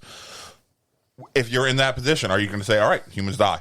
All right, we're all dead. We're dead. But that's not what he thought. He just didn't want. No, he didn't he want he was worried that mutt that she would have had would have led to the ending of the vampire race, and that would be it. The pure vampire race, not vampires. Who was the mother of Sonya? They never really went to know. That was never hinted or any of the future films. I was just curious. Like, I was never 100% sure if vampires were able to have kids. Yes, because there are pure blood vampires who were born vampires. No, because remember when in part 4 where the doctor vampire was inspecting Celine's daughter. David was a born vampire. But when she was, but it isn't. It almost never happens. All right, because when the doctor was inspecting Celine's daughter, she's like, I don't see any bite marks. I don't know where how this happens. Yeah, I think it might have been rare. She was genetically she was genetically altered, so she was already a human girl. Okay, but no. That's the way I took it. No, she was. No, she was born a hybrid because she was genetically Celine was Michael's pregnant. and Celine. Yes, she was. She was pregnant. Yeah, pregnant. And then she gave, after she got taken. So Celine had a daughter and then the other ones? Yeah, she had no idea. Through Michael, I assume. Yeah, her name's Eve. And she was a hybrid. She was a hybrid. She was bad. She was literally the firstborn hybrid. Okay. She was more of a would rip werewolves in half. Oh, wow. Legitimate. She did in the back of the van. Yeah. So, yeah. That's what it obviously almost never ever happens because the doctor didn't understand how this child could have no bites. Yeah. All right, didn't understand that. Didn't the doctor vampire in that movie, was it Pam from True Blood? Because it looked like her. It may have been. I didn't look it up. She but looked it looked familiar, like but it was such a small scene. And I know. I was like she was such a minor character. It would have been really hard to look her up, which is why. Which one was Pam? She was Victor's. No, Pam in True Blood. No. Nan Flanagan. That's who she looked like from True Blood. Yeah, I know who you're talking about. Yeah. It's been a while since I've seen True Blood, so I don't remember. True Blood. I've seen it so many times. But then the other part of me was like, all right, so if they don't vampires traditionally have, their own children after they become vampires, that means Victor turned his oon child when she, was that age. No, I think she was born a vampire because he talked about in the Rise of the Lycans how Sonia's mom died in childbirth. Mm-hmm. So I think she was a vampire. I think they were both vampires. Just because she died in childbirth, you think about when that time period was, a lot of women died. Normal human beings died during really childbirth. Strong, he did not like humans. He didn't like anything not vampire. I don't think he would have had a human lover. No, I'm not saying he took a human lover. Yeah. All right. I'm saying, and I don't know if after he got changed, he then changed his daughter who was already existing. Once she hit a certain age. Yeah, they don't address it. And then became a vampire. That. And then just stay that way. Something I love about this show is that this has turned into a debate of vampires. This episode, this is like a huge debating episode. Happy Halloween! Duh. All right. I mean, we know that werewolves can have babies, hence Lucian. Otherwise, Lucian wouldn't exist. Yeah. But vampires, until the fifth one, it didn't actually confirm. But here's a question I want to ask. It's that I'm curious. Which is truly the most powerful race, vampires or Lycans? The divine power. Yeah. Yeah. Or would you say it's equal? Each one has power. Each pros one and has cons. I mean, obviously, they went for almost 1,000 years battling each other to basically stalemate. And it'd be a stalemate. Right. Yeah, no, it's just curious. I mean, I feel like which one's more powerful, and it seems like it's equal because I think it's vampires. Vampires. So, if you the reason that the werewolves in the first movie got the technology they did to fight the vampires was because of a vampire. That's true. Tannis. And you'll see that. Otherwise, it was just brute strength against technology and strength. Yeah. And you see that in the second the one. vampire gave them technology, Tannis. So I think the vampires are technically stronger just because the werewolves, but then comes that's down saying, to just strength as opposed honestly, to... but that's like saying Americans were stronger than Germans just because of the fact that we took German scientists after World War II and after World War I to help us develop shit. No, that's not saying it's just that person happened to be a vampire who had that technology. Right. That it very well could have been a werewolf. Look how smart that werewolf who's going through the genealogy and shit like that, trying to trace the bloodline and do all the tests. That was a super smart one. It just happened to be the vampires were more financially capitalized stable. on it. The vampires were more financially stable because they had exiled, and he was like, "I'm going to capitalize on my on my situation." But vampires by had a financial backing. Yeah. All right, because of coming from. They were centuries old as opposed to slaves who established themselves. Exactly. Which I did enjoy in Rise of the Lycans, how they took over the castle. That was cool. That was really cool. I used to see all the fucking. I would say Lycans are a lot more powerful than vampires in that aspect. Okay. The thing is, Lycans were more brutal strength versus brutal strength. Absolutely. Also immortal. So they're both immortals. Yeah. No. So I would go to be comparison. So you got Lycans as the bare knuckle brawlers. Versus the vampires who are, seductive. Brazilian jiu-jitsu trained, Seductive? All right. Vampires are seductive. Just more, they use. Hold on. Seductiveness has nothing to do with They use their sex appeal to get what they want. Legitimately, Eric Northman. I mean, vampires are known to be very seductive in trying to get their prey. They are. That is a strength. But werewolves I see that as a seductive. strength. Huh? I see that as a strength. I know, but no, like that. No, that totally goes off the rails of what he was. Saying. No, I just brought it up. You have forget what I said. You have a trained martial arts fighter versus a brutal bare knuckle boxer. Yeah. All right. Those are different. Yes, they both are very strong in their own rights, but they can also come to that strong stalemate because neither one can overpower the other. And that's the way I took it as werewolves versus vampires is the different training. Well, that's why I thought if you look at the fifth movie, the vampires totally kick werewolf ass in that movie. But they also have those uber vampires, they were cool as shit. So there's uber vampires too? Yeah. So there's uber vampires and uber Lycans. Yeah. Jesus. Yeah, and uber Jasons. Okay, so which would you rather be, a vampire or a Lycan in this universe? Lycan. I don't know. I might have to do a vampire just because of the amazing superhero landing that fucking Celine did at the beginning. That was real. That was not shit. CGI. That made me so happy. I'm like, oh, superhero landing. Superhero landing. Every fucking time we watch it, that's what I tell them. So, Ron, that was a 100-foot drop the stunt woman did. That was real. That wasn't CGI. I never said. She it's literally just the werewolves I was talking an about. 80-story building and did that. It was amazing. The only thing that I thought was on wire. I'm not getting into this whole argument again about the thing. The only thing that I thought was the fucking wolves that were CGI, just the scenes with the wolves. But you're saying it's the wires. I believe you, so we're not going into that again. Poor baby. All right, so what would you be? See, the thing is, in the beginning, I decided vampires, but then when you think about it, I really like the brutality of the Lycans and also the fact that they can also be through daylight and night compared to vampires where they cannot be out in the light. I mean, the sun fucking kills them. Celine can. If you're a werewolf, you don't have any bitches. Not right away. Not right away. Vampires, fuck. Okay. So do fucking wolves. Not the werewolves that they showed for the most part in this one. They didn't show it in the movie. Right. I guarantee they're out there fucking mating with other fighting fucking each other. That's all. Dogs fucking dogs. You know why they're always fighting? Because there is no pussy to fuck. Dogs fucking dogs.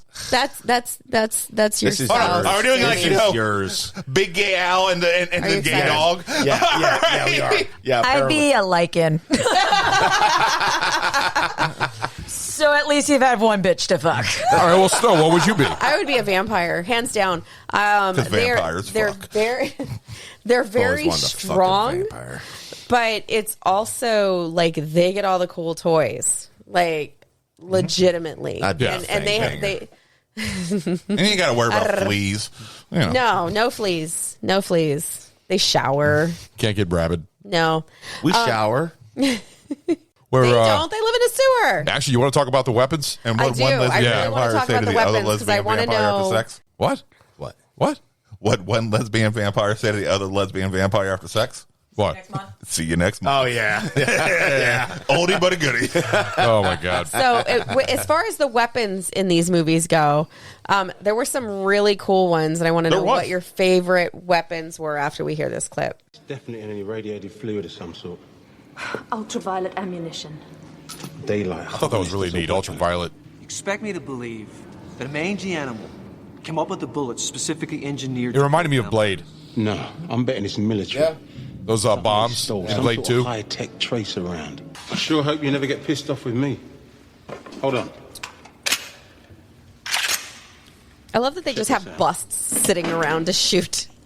Well, what else are they going to do? What else are they going to shoot at? I mean, targets. Each other. That is their target.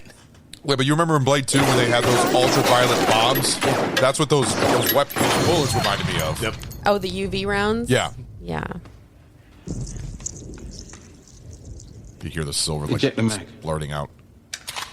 That moist. That right there is. You've copied the light. We gave me the greatest. Semi. Just for that, the liquid silver bullets. Yeah. All right. I'm like, that is fucking genius. They can't pull that fucker out of them. No. All right. That is amazing. Yeah. His line right That's how here. you fucking take a weapon and make it your own. Here's his line right here.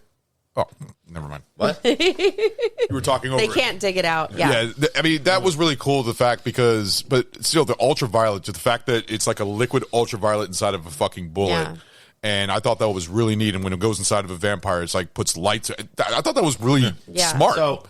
So you, man, like that. See, that's hard. That's a hard question. Yeah. Well, they had the UV rounds. They had like Celine's fully automatic machine gun pistols, which were fucking amazing. Yeah. And then David's silver sword, which was David's the silver whip thing that he was oh using. yeah, his whip in the fourth movie. Yeah. That was cool. That was like, that was fucking brutal.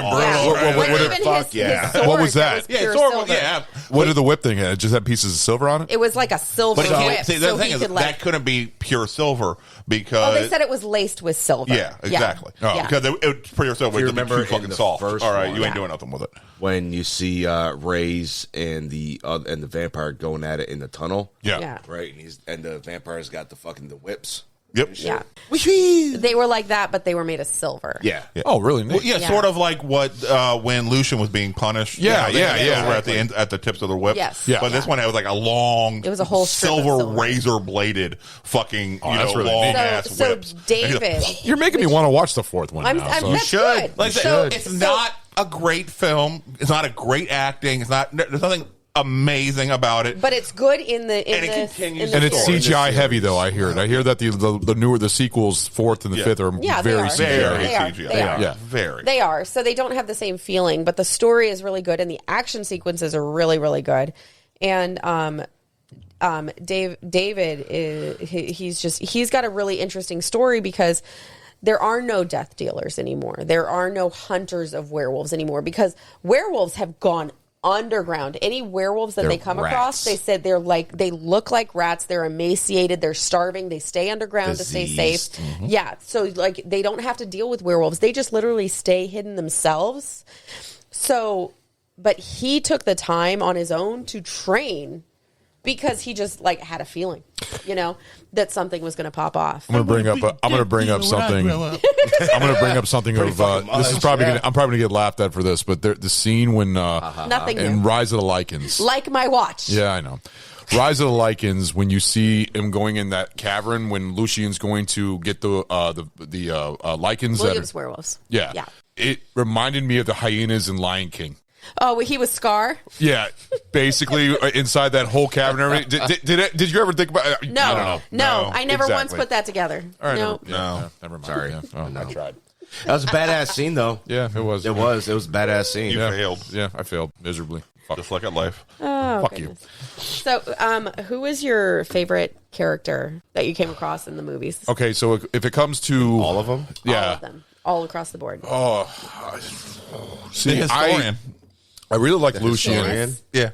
I'm sorry. Tannis is cool. Yeah, Tannis is like, fuck, I'm going to make the best out of any situation I'm put in. He really made the best of his. Well, I liked how he was punished, but he was in this fucking like area with like guard dog werewolves and was like making out with the two fucking women. That's because he ended up selling his services to the werewolves, so they gave him protection. Yeah, that was why. If I were to have to pick one, I really enjoyed Marcus. I liked Marcus a lot. I thought that he was a very decent character, but if I were to go for like a strong second, I'd go with Lucian. I enjoyed Lucien a lot. If I'm having a second, mine's going to Alexander. Alexander Corvinus is cool. You talking about the The father in the sequel. The only movie I've ever seen him in was Gladiator. He was in Gladiator. I know he's been in other movies. He was in another movie you and I just watched, I think. Alexander Corvinus? Yeah, the character itself. I don't know. The actor? The actor. He's been in another movie. I've seen him in other movies. I just can't name him. No. We watched something recently, and he was in there. I don't know. No, I'm sorry. It was something that was what I was. You watched The Sandman. The Sandman. Yeah, I didn't watch it. That's what I was working. Yep. Yeah, that's a good fucking show. It is. That's a good show. I hope they continue it. I really do. I have good feelings because they just dropped that bonus episode. Did they? Oh, you didn't see that? No. Oh yeah. When did you watch it? I fucking binge watched it. Did you watch like right after it came out? No. Okay, then you might not. The last episode that's on there right now, I can't remember the title of it, but check it out when you go home. The last episode, if you have, it might be one you haven't seen, or it might be one you have. They threw a bonus episode in like a couple weeks after they released the series. Off subject. Did you watch House of Dragon yet?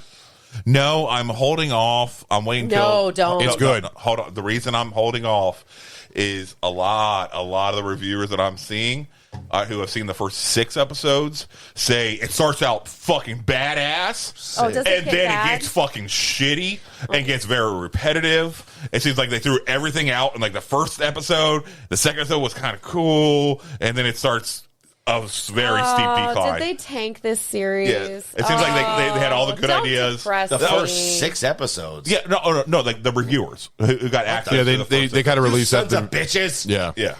So that's it. That makes me sad. I'm waiting till I have enough so I can actually binge and then develop an actual opinion. Well, the first episode's really good. I don't know. But brutal too. I mean, especially with that fucking birth.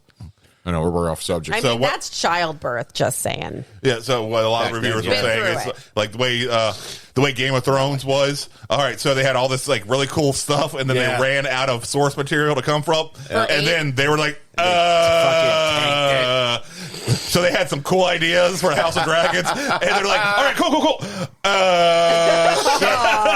Oh, that's sad. I hope it doesn't go that direction. Me either. Oh well. We'll find out. Time will tell.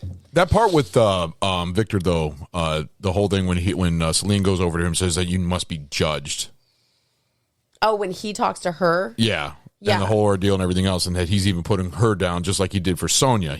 Because he sees in her the same thing that Sonya did, and he feels betrayed again. So they judged Sonya and executed her, so he feels like the same thing needs to happen to his adoptive daughter. Yeah.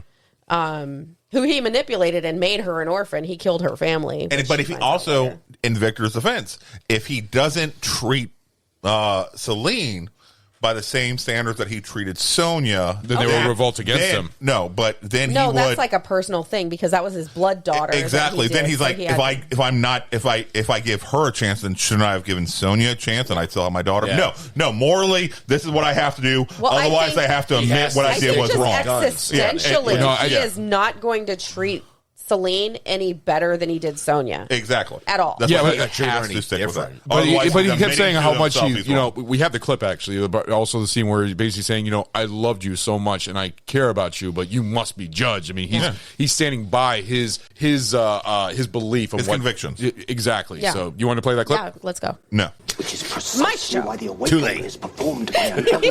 You do not possess the necessary skills. But I did see Lucian. I shot him. You must believe me. The chain has never been broken. Not once. Not in 14 centuries. What language do you think they're actually speaking? Elders first began to leapfrog through time. Vampires? Slimy English. To asleep. That's the way of it. It is Marcus's turn to reign, not mine. There's been a little complication. But I had no choice. I feel like it'd be like Hungarian or something. Well, they filmed a lot of the movie in Budapest. Yeah, that's the thing. I feel it'd be something like that, and he got her from there, so their native language would be that. Please. Give me the chance to get the proof you require. Fine. I will leave it to Craven to collect the proof. If there is any. How could you trust him over me? Because he is not the one who has been tainted by an animal. And that's entirely related to Sonya. I love you. But you're a cunt. Like a daughter, but you he's a leave me cunt. with no choice. These rules are in place for a good reason, and they are This part right here is like his best acting. We acting. have survived this long.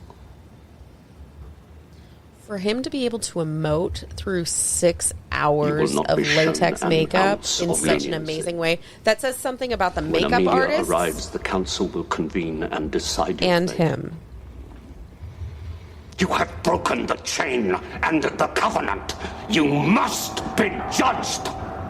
But this is a man who literally, like I said earlier, he's transformative. He can have on a million layers of latex and you can still feel what he's feeling. Mm-hmm. He is an amazing actor. A lot easier than we did because with Davy Jones. With his body. Oh yeah, All his right. tension. Yeah, exactly. He has this tension in him, which I think is really fun because I brought up earlier when we acted like his favorite acting role, Love Actually. There's no makeup there on him, which he seems to have on all the time, and he's just, I don't know, he's so fun in that movie. Davy Jones, no, he is very fucking fun. He's in so Love fun Actually. in that movie. He Yeah. really is. Davy Jones, all he was wearing was basically a one of those gray suits with all the dots all over and everything else. You can see the background footage of him, and it's just him wearing this, Like an skin Avatar thing? basically like Andy Serkis from Gollum and stuff like that. Yes. But And- Andy Serkis, again, is amazing character actor. He can Oh, yeah. do incredible things. especially in the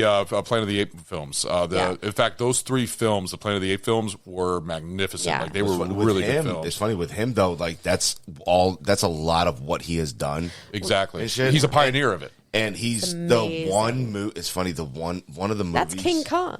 One of the movies that he did, and he's not in that whole garb. Yeah. And shit. People didn't fucking recognize him. Yeah, they have no idea how famous he is. Yeah. Well, now he was in it was the Hot Fuzz. he was Alfred in the Batman. No, yeah, Yeah, that, he was. But before that, it was the Avengers. I don't remember that movie. He was also in The Prestige. Have you ever seen The Prestige? I've seen it. I don't remember it. Where Prestige, the cops yeah, take he's in people that from one. Shaun of the Dead and stuff like that. But the cops. Oh, the that's Smalling of Shaun. I love Shaun of the Bill Dead. Nye? Shaun of the Dead is fucking awesome. But Yes. no, Hot Fuzz. Bill Nye was in that. Bill Nye's in Yes, Hot he was. Fuzz? Yeah. Yes, he was. Yeah. I Yeah, don't he was remember that movie at the police commander. Oh, no shit. Yes. And what's his name? The fat dude's dad. I'm blanking on his name. I don't know why. I like him as Alfred. He was in Andy Shaun of the Serkis? Dead, where he played Sean's stepdad, basically. Yeah. So he's in a lot of British films. Well, he's British. He's British. Yeah. So. No, I was just saying he's in a lot of British films. That's all I was saying. But it's funny. He had what was it? The Jag? Hitchhiker's Guide to the Galaxy. He voiced the robot. Yes, Wait a he minute, did. what? Yeah. Yes, In which he movie? did. Hitchhiker's Guide to the Galaxy, the newer one. It's like that. Yeah, he voiced the depressed robot. What? Yes. Oh, my God. Yeah. I'm just going through this shit right now. He played really good as Victor. I'm not going to lie. I thought his acting was really good. Like his was one of the stronger acting roles, just like Michael Sheen. Oh, look! I said it once. I said it once though. See, but it's easy to do, though. Yeah. It is. But he did get a well-deserved death. Lucian?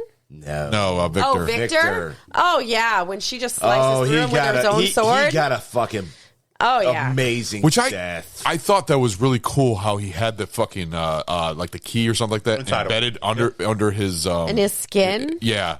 Inside. Yeah, it was the Yeah, he wasn't expecting that to ever come out. The lock for William. The lock for the insert, and then his daughter had the actual the key for it. Which Lucian had after that, because Lucian grabbed it off the body and then jumped out the window. Yeah. I'm sorry, but he should have grabbed that off of her neck when they tied her up and stuff like that, with how important that motherfucking piece was. If it was important enough, Well, Victor wasn't I am thinking cutting that.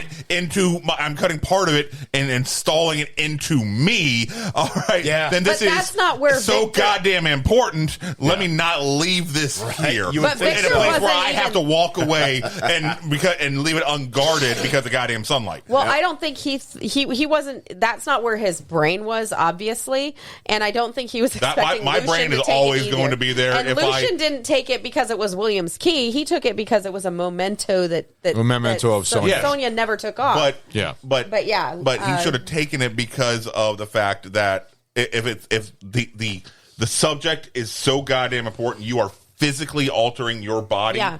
all right, then that will always be in my mind. Always. All right. That will be. But I mean, if you're literally choosing to murder your child, you're not thinking about a wolf you locked up centuries ago. I still would. Because, even though it healed over, in my head. They were still feeling that he would still be feeling that inside of him all the time. I would think he would be in constant pain from it. I really do. I really don't think so. I think it was there so long. I think it'd be like a fucking it's like a piercing. Like you're just not. I don't feel this anymore. I think it'd be like a splinter to us. So now, because they're constantly trying to heal.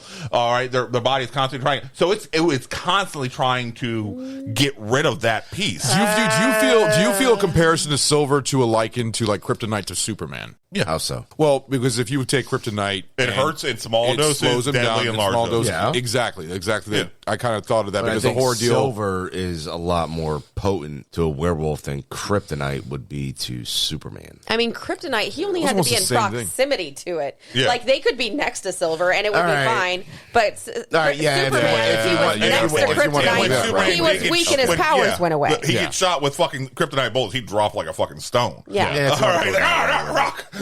Yeah, it didn't have to be liquid kryptonite to bring him down. Well, that's what I'm It just had to be kryptonite, period. Well, you saw that because I think in Rise of the Lycans they shot like arrows, silver arrows inside of his to keep him from moving, and also had it in his back or something like that. So and then as soon as they pull it out, that he would get better and he would heal because they were fast healers, right? Yes, they would heal like overnight or something like that, or it was like pretty instantly. Yeah.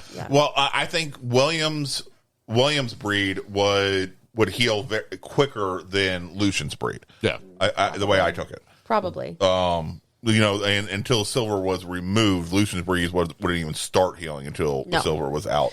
No, but how cool was it when Ray's like ripped that out of his chest because the other guy couldn't get it out with forceps, and he's like, "Fuck this," and he rips it out with his chest, and you're like, "Ah!" Well, he's a tough motherfucker. I mean, that guy was huge. I really like. Speaking of, but also if he could do that, if he could have done that, why did he walk that entire way with those? You got a point. I mean, I honestly, fuck it. Okay, no. That's how strong Ray's was. So he chose, I'm just going to continue walking on till some dude with a Dude, I mean, he kicked the shit out of fucking Williams werewolves on his own as a human. Yeah.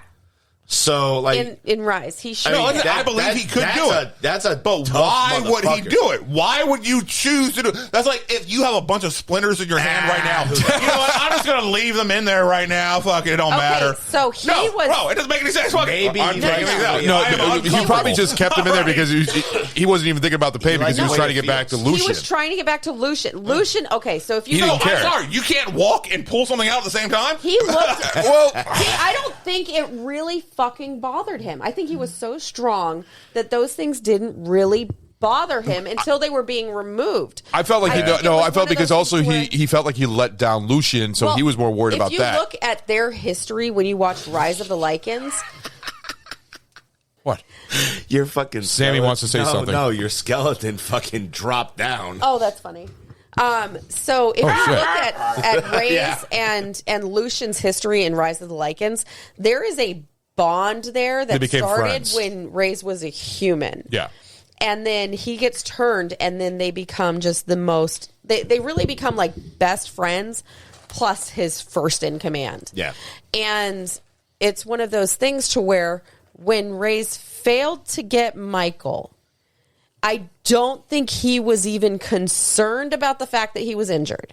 He, like you said, he wanted to get back to Lucian to explain what happened and then get back on the job. And while he was explaining it, the scientist doctor guy was like, well, let me pull these out of you. And he's like, okay, okay. He was just he was one of my favorite characters. I love Ray's. No, he was Celine cool. is my favorite. I think she has a good character arc. It gets a little bit weaker in the later movies, but I do really like her. She's an amazing. Yeah, she does. But if you had to pick out of all the movies that she was in, which one was her best? 2. Okay. Yeah, 2. I agree with you on that. 2 for sure. She was even hotter in that. I think 4 is really good. She was hot in the last one. I haven't seen the last one. So. The last when she takes on the uber vampire powers and she gets blonde. Yeah. She becomes a blonde? A little bit. Yeah. Like dirty blonde. She's fucking hot. It's part of the process of what happens to her. Yeah. But I love her. She's the main character in the movie. She's my favorite. But Reyes is definitely like my second. I think he's just very, very cool. And like Victor kills him with like a chokehold, which is crazy. But you see how powerful he is in the third movie, and he's just very dedicated and actually loves Lucian. Like he would do anything for Lucian. What's up with the sword for Victor, though? I mean, what was so powerful about that sword? I mean, it was just his sword. It was the sword that he used back then. I mean, pure silver. Yeah, I don't.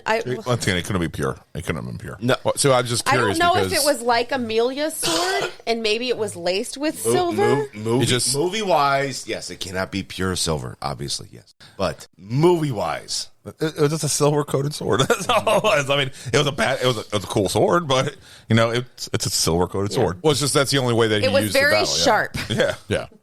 What was your favorite kill that you saw I got that. That's easy. I'm going to go ahead and go with William getting his like top of his head pulled off. by Michael? Yeah, I thought that was really cool.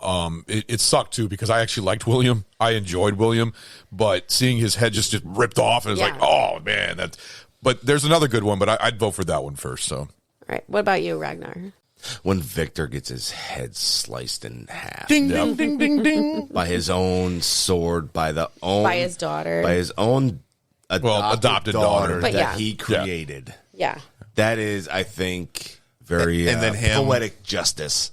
Not realizing it for a few seconds. Yeah. It was so sharp it sliced through like butter. You know, that was true. That was funny because he turned around and it looked like he was about to still battle. He's like, oh, there goes his head. He's like, Yeah. His brain disconnected. Do I feel a breeze? It reminded me a lot of Gus stroke Fring. victim? No, Gus Fring dying in Breaking Bad. When after the bomb exploded and he walks out. No. We still need to watch that show. Oh my fucking God. Fuck y'all. Yeah. Fuck y'all. I want to start it. We just haven't yet. It's a great show. Yeah, I've heard. And it's good prequel things. series that's just ended. Okay, that's how long it's been. The Saul one, right? Yeah, Better Call Saul. Yeah. Yeah. I just remember how much you loved Nip Tuck. That was a fun fucking movie. Nip Tuck is fantastic. Yeah. Nip Tuck was great. Weird. It was so weird. My favorite kill would be, I have two. My first one is in the sequel when Marcus Gets sliced up. When Marcus stabs Celine with his bat wing. She gets pissed, breaks it off, stabs him in the head, and pushes him into a helicopter blade. He gets chopped up into little ribbons. Cool. That That's my favorite because she's like, did you really just do that? Because I'm going to fuck you up now. Yeah. And then my second one is in the fifth movie, Blood Wars, when Celine rips the spine out of Mary. That was fucking badass. I was like, that was a big ass fucking spine I seriously too. was like, Vampire King of Louisiana just ripped the anchor's spine out on live TV. Jesus. It was so cool. I was like, ah! It was neat. Yeah. So that's a close second. But yeah, when That's a big spine. it was a very huge. large spine. Yeah, like, you guys are making me want to watch I'm going to go ahead and Good. watch the other two now. They're on Strong HBO. backbone. Yeah. Yes. Which really pissed me off, though, HBO Max. Yeah. HBO Max only offered the first one and Rise of Lycans. It did not have Evolution, so I went in the Apple TV to rent it, and I accidentally bought it by mistake. Well, you like it better anyway. Yeah, so I don't mind that I own it there now. you go. Yeah, so I went ahead and got it. So, but I think Bloodlines. Awakening is on HBO Max. Awakening's the last one? But no, The Awakening is 4. Okay. And then Bloodlines, I had to rent that one. That one's so, on yeah. Vudu. But that one wasn't on HBO. But the first 4 are, so. Yeah. Yeah. Well, no, Evolution is. Evolution is now. It wasn't on when That's we how watched we it. watched it. As of last weekend. Yeah, we watched it on HBO Max. No, as of last weekend, I was That we couldn't find it. We had to buy it. Yeah. I looked on HBO, I looked on Prime, I looked on all hell, I even checked pretty fucking sure Hulu we and only Disney rented Plus. the I was fifth like, I don't think they're there, but fuck it, let's check. I checked everything. And, I mean, it's $3, whatever. So. exactly. That's what I was like, fuck it. And oh well. Yeah. But no, yeah, it had. At least you didn't have to pay $3 for the room. Yeah, I paid $14.99 for it. So you paid $14.99 for Evolution. You got fucked. No, for Evolution. Oh. You got fucked. I'm sorry. Yeah, I did. I ended up That's paying for it. Well, how'd you watch it? I rented it. Oh, okay. I didn't. No, I pressed. I accidentally buy it. Yeah, I accidentally bought it. I meant to rent That it. sounds very familiar in our household. Oh, Oh, don't worry. Sammy was pissed. I didn't mean to buy it. I mean, I seriously said that. Right, I didn't mean to do that. I didn't mean to do that. Now we have to watch it. When we first started Our doing teenage this son show, says that all the time. I didn't mean to click buy. when we first started doing this show, any movie I had that I didn't already own on my collections, I was like, you know what, I'm going to buy it on, Amazon or whatever, and this way, I'll have a nice thing to see. And then once we started getting so many, I'm like, fuck that noise. Nope. I'm doing everything I can to find it for free somewhere because I am Poe. Fuck this. It's not important enough for me. I will just, if I want to revisit the show, I'll listen to an episode. All right, fuck this. All right. So I don't have anything else. Does anybody else have anything they want to talk about? No, I think we're good. You guys want to do pilot reviews? Yeah, let's do it. What'd you think of fucking what's his name in the last one? Don't give me that look. I like I wouldn't know. I didn't see that one. I don't remember his name in the movie. It was the one that was only loyal. Oh, you liked that guy. I don't remember his name. I did. Yeah.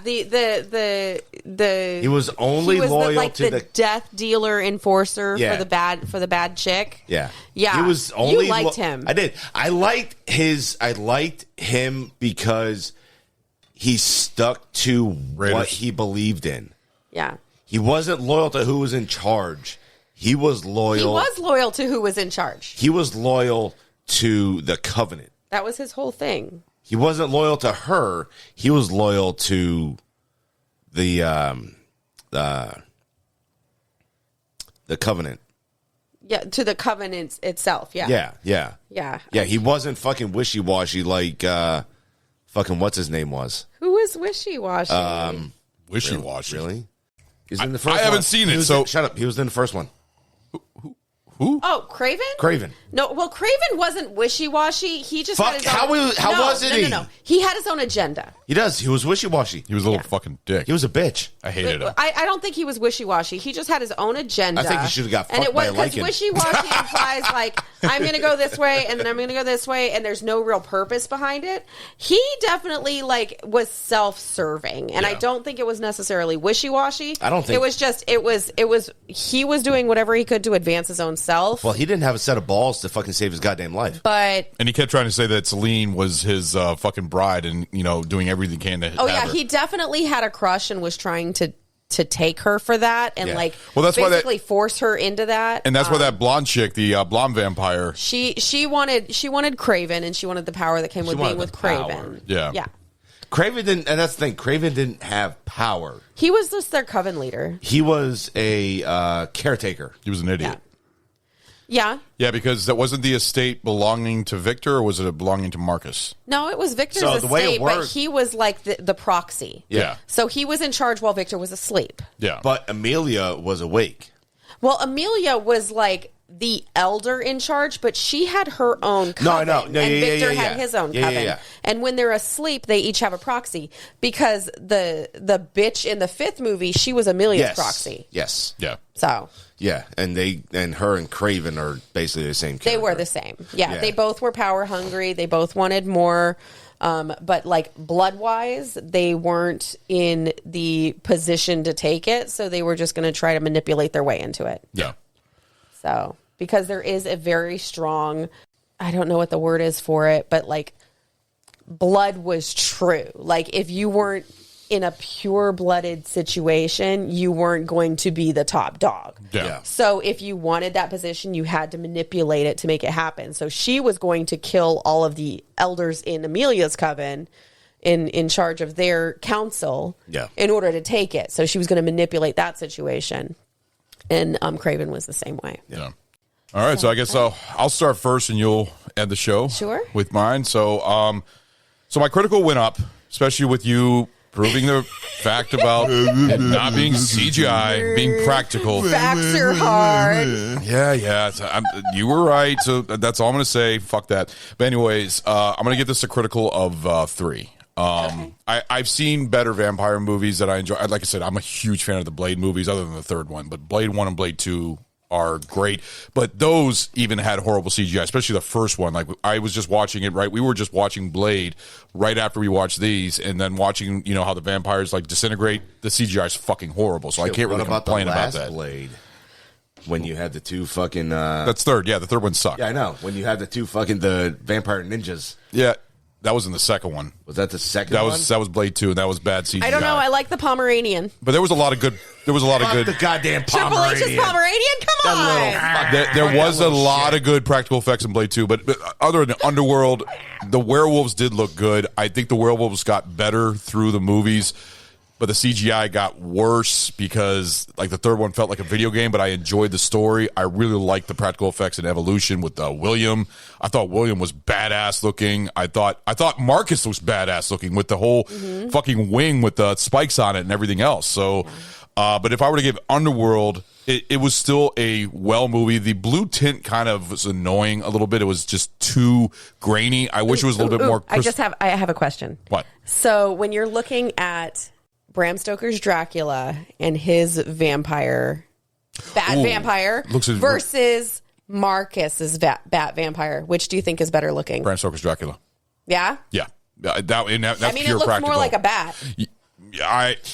In Bram Stoker's Dracula, it does. Yeah. Yeah. No, I thought Bram Stoker's Dracula, which is actually going to be an upcoming episode in our Halloween series, was a whole lot better when it comes to the bat. But Marcus was badass looking, though. Yeah. I thought it was different, though, because, like I said, it was a hybrid, right? It was a hybrid of sort of Lycan in it. A little bit, but he was a vampire at first, so it didn't change his facial features were turned to hybrid. Yeah. Yeah. I don't think his wings or anything like that were turned hybrid at all. But I remember having an argument with Stu over the phone about this and how I thought this movie was was not anything special. But then he told me, you know what?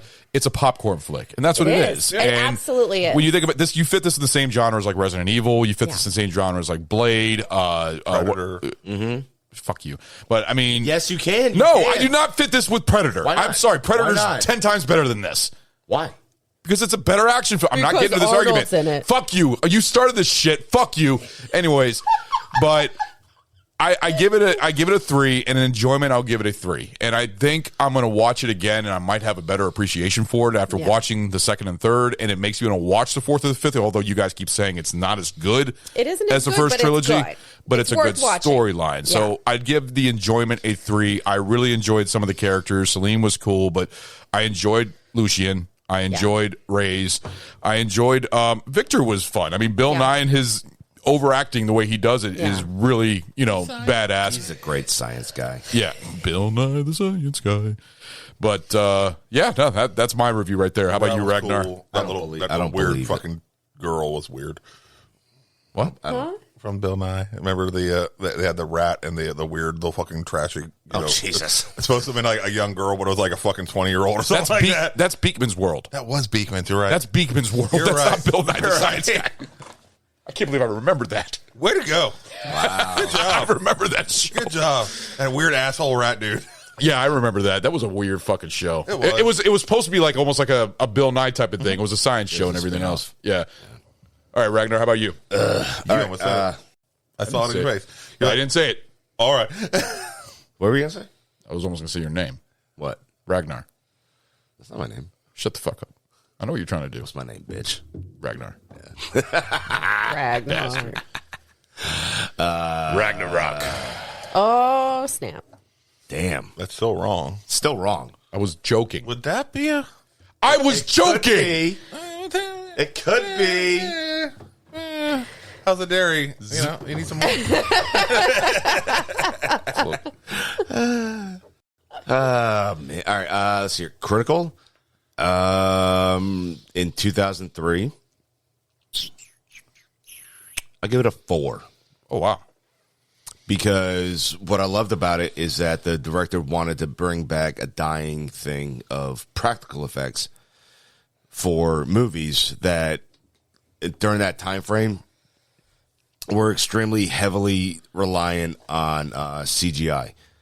And you can tell, and you can obviously tell the difference, even nowadays, the difference between a practical effects movie and CGI movies. Star Wars. Which one? the ones that use practical effects versus the one that use complete CGI. You can't name them.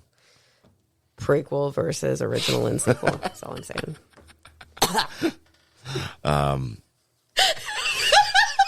Versus original, not original. Remaster original. No. Original. Yeah, that original. No, and go ahead, Ron. I'm not saying a word. Okay. That's for next year.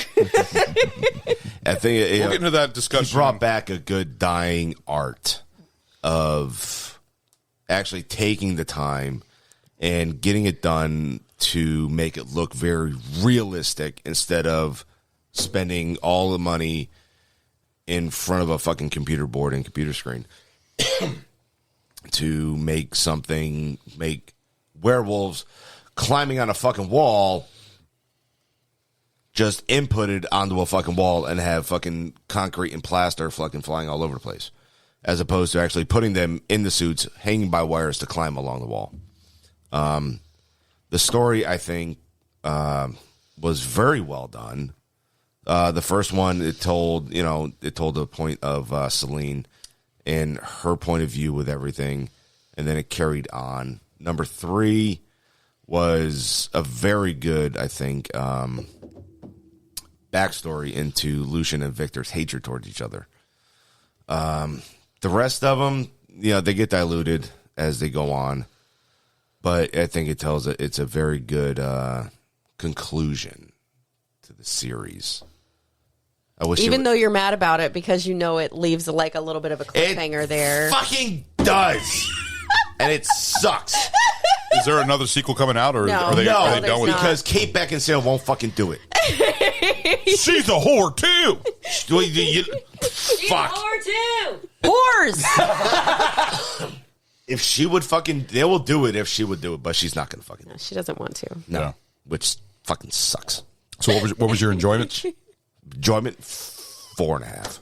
Oh, wow. I love these movies. They're fucking great, dude. They're a great fucking popcorn flick to sit down. It doesn't matter what movie you're watching, whichever one you're going to watch. You can watch any of them at any point in time, whenever they're on TV. And you can pick right up, and you almost pick up. You should almost be able to figure out what the fuck is going on. I got a question. Can you watch either of them? Answer. Can you watch any of all the movies as a standalone? Yeah, you can watch them individually. Yeah, absolutely. Yeah, you have a better the story is appreciation. continuation. Yeah. Like it literally picks up from one story to the next, but you could watch them in their own. Because I assume that in the beginning they do like the flashbacks. She does the flashbacks in every movie. Yeah. Okay. They do a good job, giving you the highlights of the previous and it's series. always even in Rise of the Lycans, it's Celine giving you a synopsis, and she does that through every movie. So. Yeah. So, I mean, you can watch every single one in sequence, or you can watch the 5th one and then the first one. Yeah. And the 3rd, it doesn't matter. You can watch them.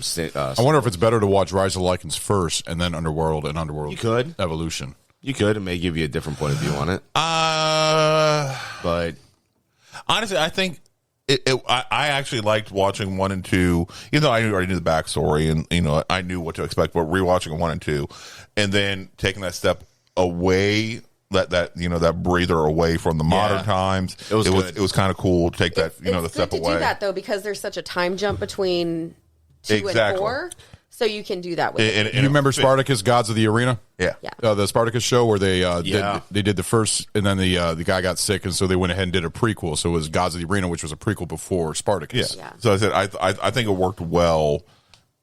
Literally watching them in the order they came out. I think that's probably the ideal order, in my opinion. This way you have, like I said, that breather, and it feels more natural when the 12-year jump happens between 2 and 4. It feels you could go 1, 3, 2, 4, 5 and be fine. You could, absolutely. But I think watching the first one first makes more sense, because otherwise, like, you're jumping in, and I don't know. I think the way they introduce Lucian in the first one is really great. Yes. Because you don't know if he's a good or bad guy, like you said. Yeah. And if you watch the third one first, then you already know he's a good guy. It makes Victor look more like a bad guy. And you already know that Victor's a bad guy. Yeah. So if you watch the first one first, then you kind of you're like, I don't know where this is going. And then you get the backstory, and then you can move on to 2, 4, and 5. Right. Yeah. So that's mine. Stu, Okay, critically, I'm probably have to agree with you, Ron. It's a 3. Critically, is it the best acted? Not particularly. Is it the strongest dialogue? Not particularly. Yeah. The effects are really, really strong. Really amazing to see, especially for the time period and bringing back the practical effects, like Ragnar was saying. I do absolutely agree with that. But I don't think it was meant to be this critical darling the way Bram Stoker's, Dracula was. That's not what it was going for. That's a beautiful movie. All right. Definitely not meant to go that route there. No, so it's not. It wasn't going for Oscars. It wasn't going for to live in the Hall of Fame, of films. That's not what it's going for. It did what it was supposed to do. Yeah, entertain Great people. guys action movie. Tell a good. Give it a story. 5. Enjoyment. I'm actually gonna have to give this a 4, and it's probably because.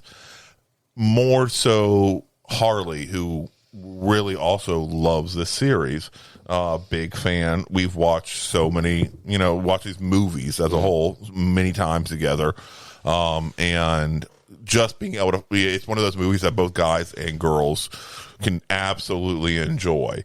And find, happiness with, like, a good popcorn flick, enjoyment and stuff like that. And being able to spend that time with her and enjoyment, it feels like, okay, yeah, we'll watch these together. We'll enjoy these together. And so it's good to find those films that both people in the couple, can find different things that they really dig out of it. So yeah, I'll probably give it a 4 for enjoyment. All right. Snow, go ahead and end us up. For me, I'm going to go with a 3.5 critically, I think. It's a really amazing looking film. I love the practical effects they've done. They got Patrick Tatopoulos, who is a very famous animatronic artist. He made Godzilla in the American adaptation. Godzilla! He's a really great creature designer, and Len Wiseman wanted Which him from Godzilla? The American version, like Matthew Broderick, but he made that. Oh. No, it was a terrible movie, but the creature. He's the creature effects guy. I'm not talking about the director of Godzilla. You can't blame the movie on the creature effects. No, I think that what they did with their special effects and their stunts. And while it wasn't a perfect movie, it didn't have the best, of everything. I think Kate Beckinsale, as a first-time action star, did amazing. And then she continued to do amazing. I really enjoyed the casting overall. I thought it was really, really great and enjoyable. Is it one of my favorite movies? No, but I really could sit down and watch these at any point. The first 3 especially, the second 2 occasionally, just because the story's a little bit weaker, but the action effects are great. It is a wonderful popcorn flick. Yeah. I think the last two focus more, they transitioned from her over to David. They do. Yeah, almost like they're trying to pass the torch. Yeah, they do. Exactly. And David is a very enjoyable character. Yeah. He's not like a weak character at all. I really, really like him. I think he's a stronger hero than Michael in several ways. What is your ranking of them? Of the movies? Mm-hmm. Oh, I don't know. Oh, are we doing that now? I'm curious because I want to know what you're ranking when 4 and 5 come into the play. Oh, 4 and 5 would definitely be a lower end. Okay. And then I think I would probably go 2, 3, 1, and then 4, 5. So you put 1 as last of the trilogy. But like barely. Yeah. The story is great. Oh no, your ranking is exactly the same for me. 2, 3, 1. It's one of those to where it's close. I'm not even going to say like, oh, this one's really far ahead. It's if you're pulling my arm, I think that's where I would go with it. I would watch the sequel Evolutions more than the original, but they both are fantastic, and I really, really love them. Okay. Enjoyability, I would definitely give this like a 4.25. Like I really, really like it. If it's on, I'm watching it. I think there's so much to like. It is absolutely, I think, my favorite werewolf adaptation movie. Really? I do. I really do. I like the characters they developed. I like the way they're created and portrayed. I think they're really kind of unique looking in the fact that they do have less hair, so you see more of the musculature of them, and to where you can see where they are part human and then they are part wolf, but then the transition is good, but it's still not all like computer generate, where like you see Van Helsing and Hugh Jackman and like those werewolves, they're completely CGI. Yeah, it's not like that. It's not. I mean, American Werewolf in London is an amazing werewolf movie, but this kind of brings the technology forward and the makeup effects forward. They look nothing like what your typical werewolf would look like. No, cool. But they're really, they look realistic, and that's what I really enjoy, is when something looks tangible. And that's what I really like about these movies, especially the first three, is it feels like a real world, like underworld seedy, like literally underworld. I didn't mean that, but like literally it's like an underworld, like it could be existing.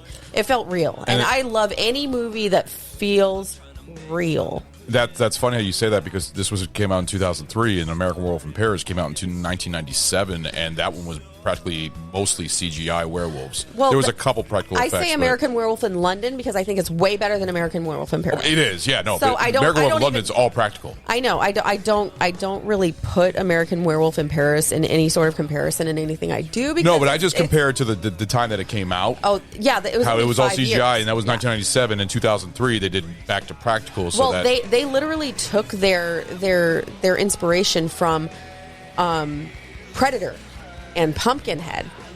In order to, that's where Patrick Tatopoulos took his inspiration to create these characters, like not in look, but in feel, like they were real feel, like this thing could come down and get you. Yeah, it's not. You don't need to be a green screen to make it happen. That's what I really, really think is real fun about these movies, and they're just action sequences. And I mean, Kate Beckinsale's outfit, holy shit balls! If I could look anything like that ever, I would be excited. Because she's holy crap, she's amazing. She's pretty fucking hot. I think you guys would agree. I want to kick her out of bed for eating crackers. Well, the crackers would rub right off that rubber suit. You wouldn't even have to worry about it. You'd be all right. Well, before we end the show, let's. I want to curious to hear your both rankings of the movies in order it came out. Oh, exactly in order it came out. So you like the first one better? Well, just like Snow's, there's no dude, it's like a fucking cunt hair away. Yeah, from everyone except for 4 and 5. Yeah, because 4 and 5 delve so much off into everything else. Yeah, 4 and 5 really felt like they could have been almost made for TV. Yeah. That, you know what? That would have been actually. Was the CGI worse? All right. Yeah. It's not that it is, but it's. Rise of Lycans is where I saw it, yeah. But it's still a good. Like, I don't want you to be like, oh, the CGI makes it not worth the watch. They are. No, I'm going to watch them. I'm going to watch them after doing. Like I said, after doing this episode, I'm definitely going to watch them. What is your rankings, Stu? Same with Ragnar. 1, 2, 3, 4. 1, 2, 3, 4, 5. Okay, cool. All right, well, cool. Now that was a fun show. Yay! A lot of vampire werewolf debating. I mean, seriously, that's what this movie's about. Oh yeah, so that's the end of our Underworld show, and we will see you for our next Halloween episode, and see you guys later. The party's leaving. I hate you, Ron. Hey guys, this is Ron. Thank you for listening to our podcast, Barrel Age Flicks. 2022 has been an amazing year with our great shows, including BAF, The Small Batch, Sammy Select, and The Tasting Room. If you like our show, please leave a 5-star rating on Apple Podcasts and Spotify. Guys, this helps out enormously. Give us a follow on Instagram at Barrel Age Flicks Podcast. If you would like to send us a special film request, please contact us via Instagram, and we will give you a personal shout out on the show. We are also on Facebook and Twitter. Our podcast is available on Apple Podcasts, Google Podcasts, Anchor, Audible, Pocket Cast, Spotify, CastBox, iHeartRadio, and Pandora. Special thanks to Carl Casey at White Bat Audio on YouTube for his awesome music. This guy fucking rocks. Check him out. Want to give a shout out to Sammy, one of our guest hosts on the show, who does our amazing album artwork. Thank you, Sammy. Our podcast only exists because of listeners like you. To find other great shows, head over to deluxeeditionnetwork.com. Hope you join us for our next episode. Later, guys.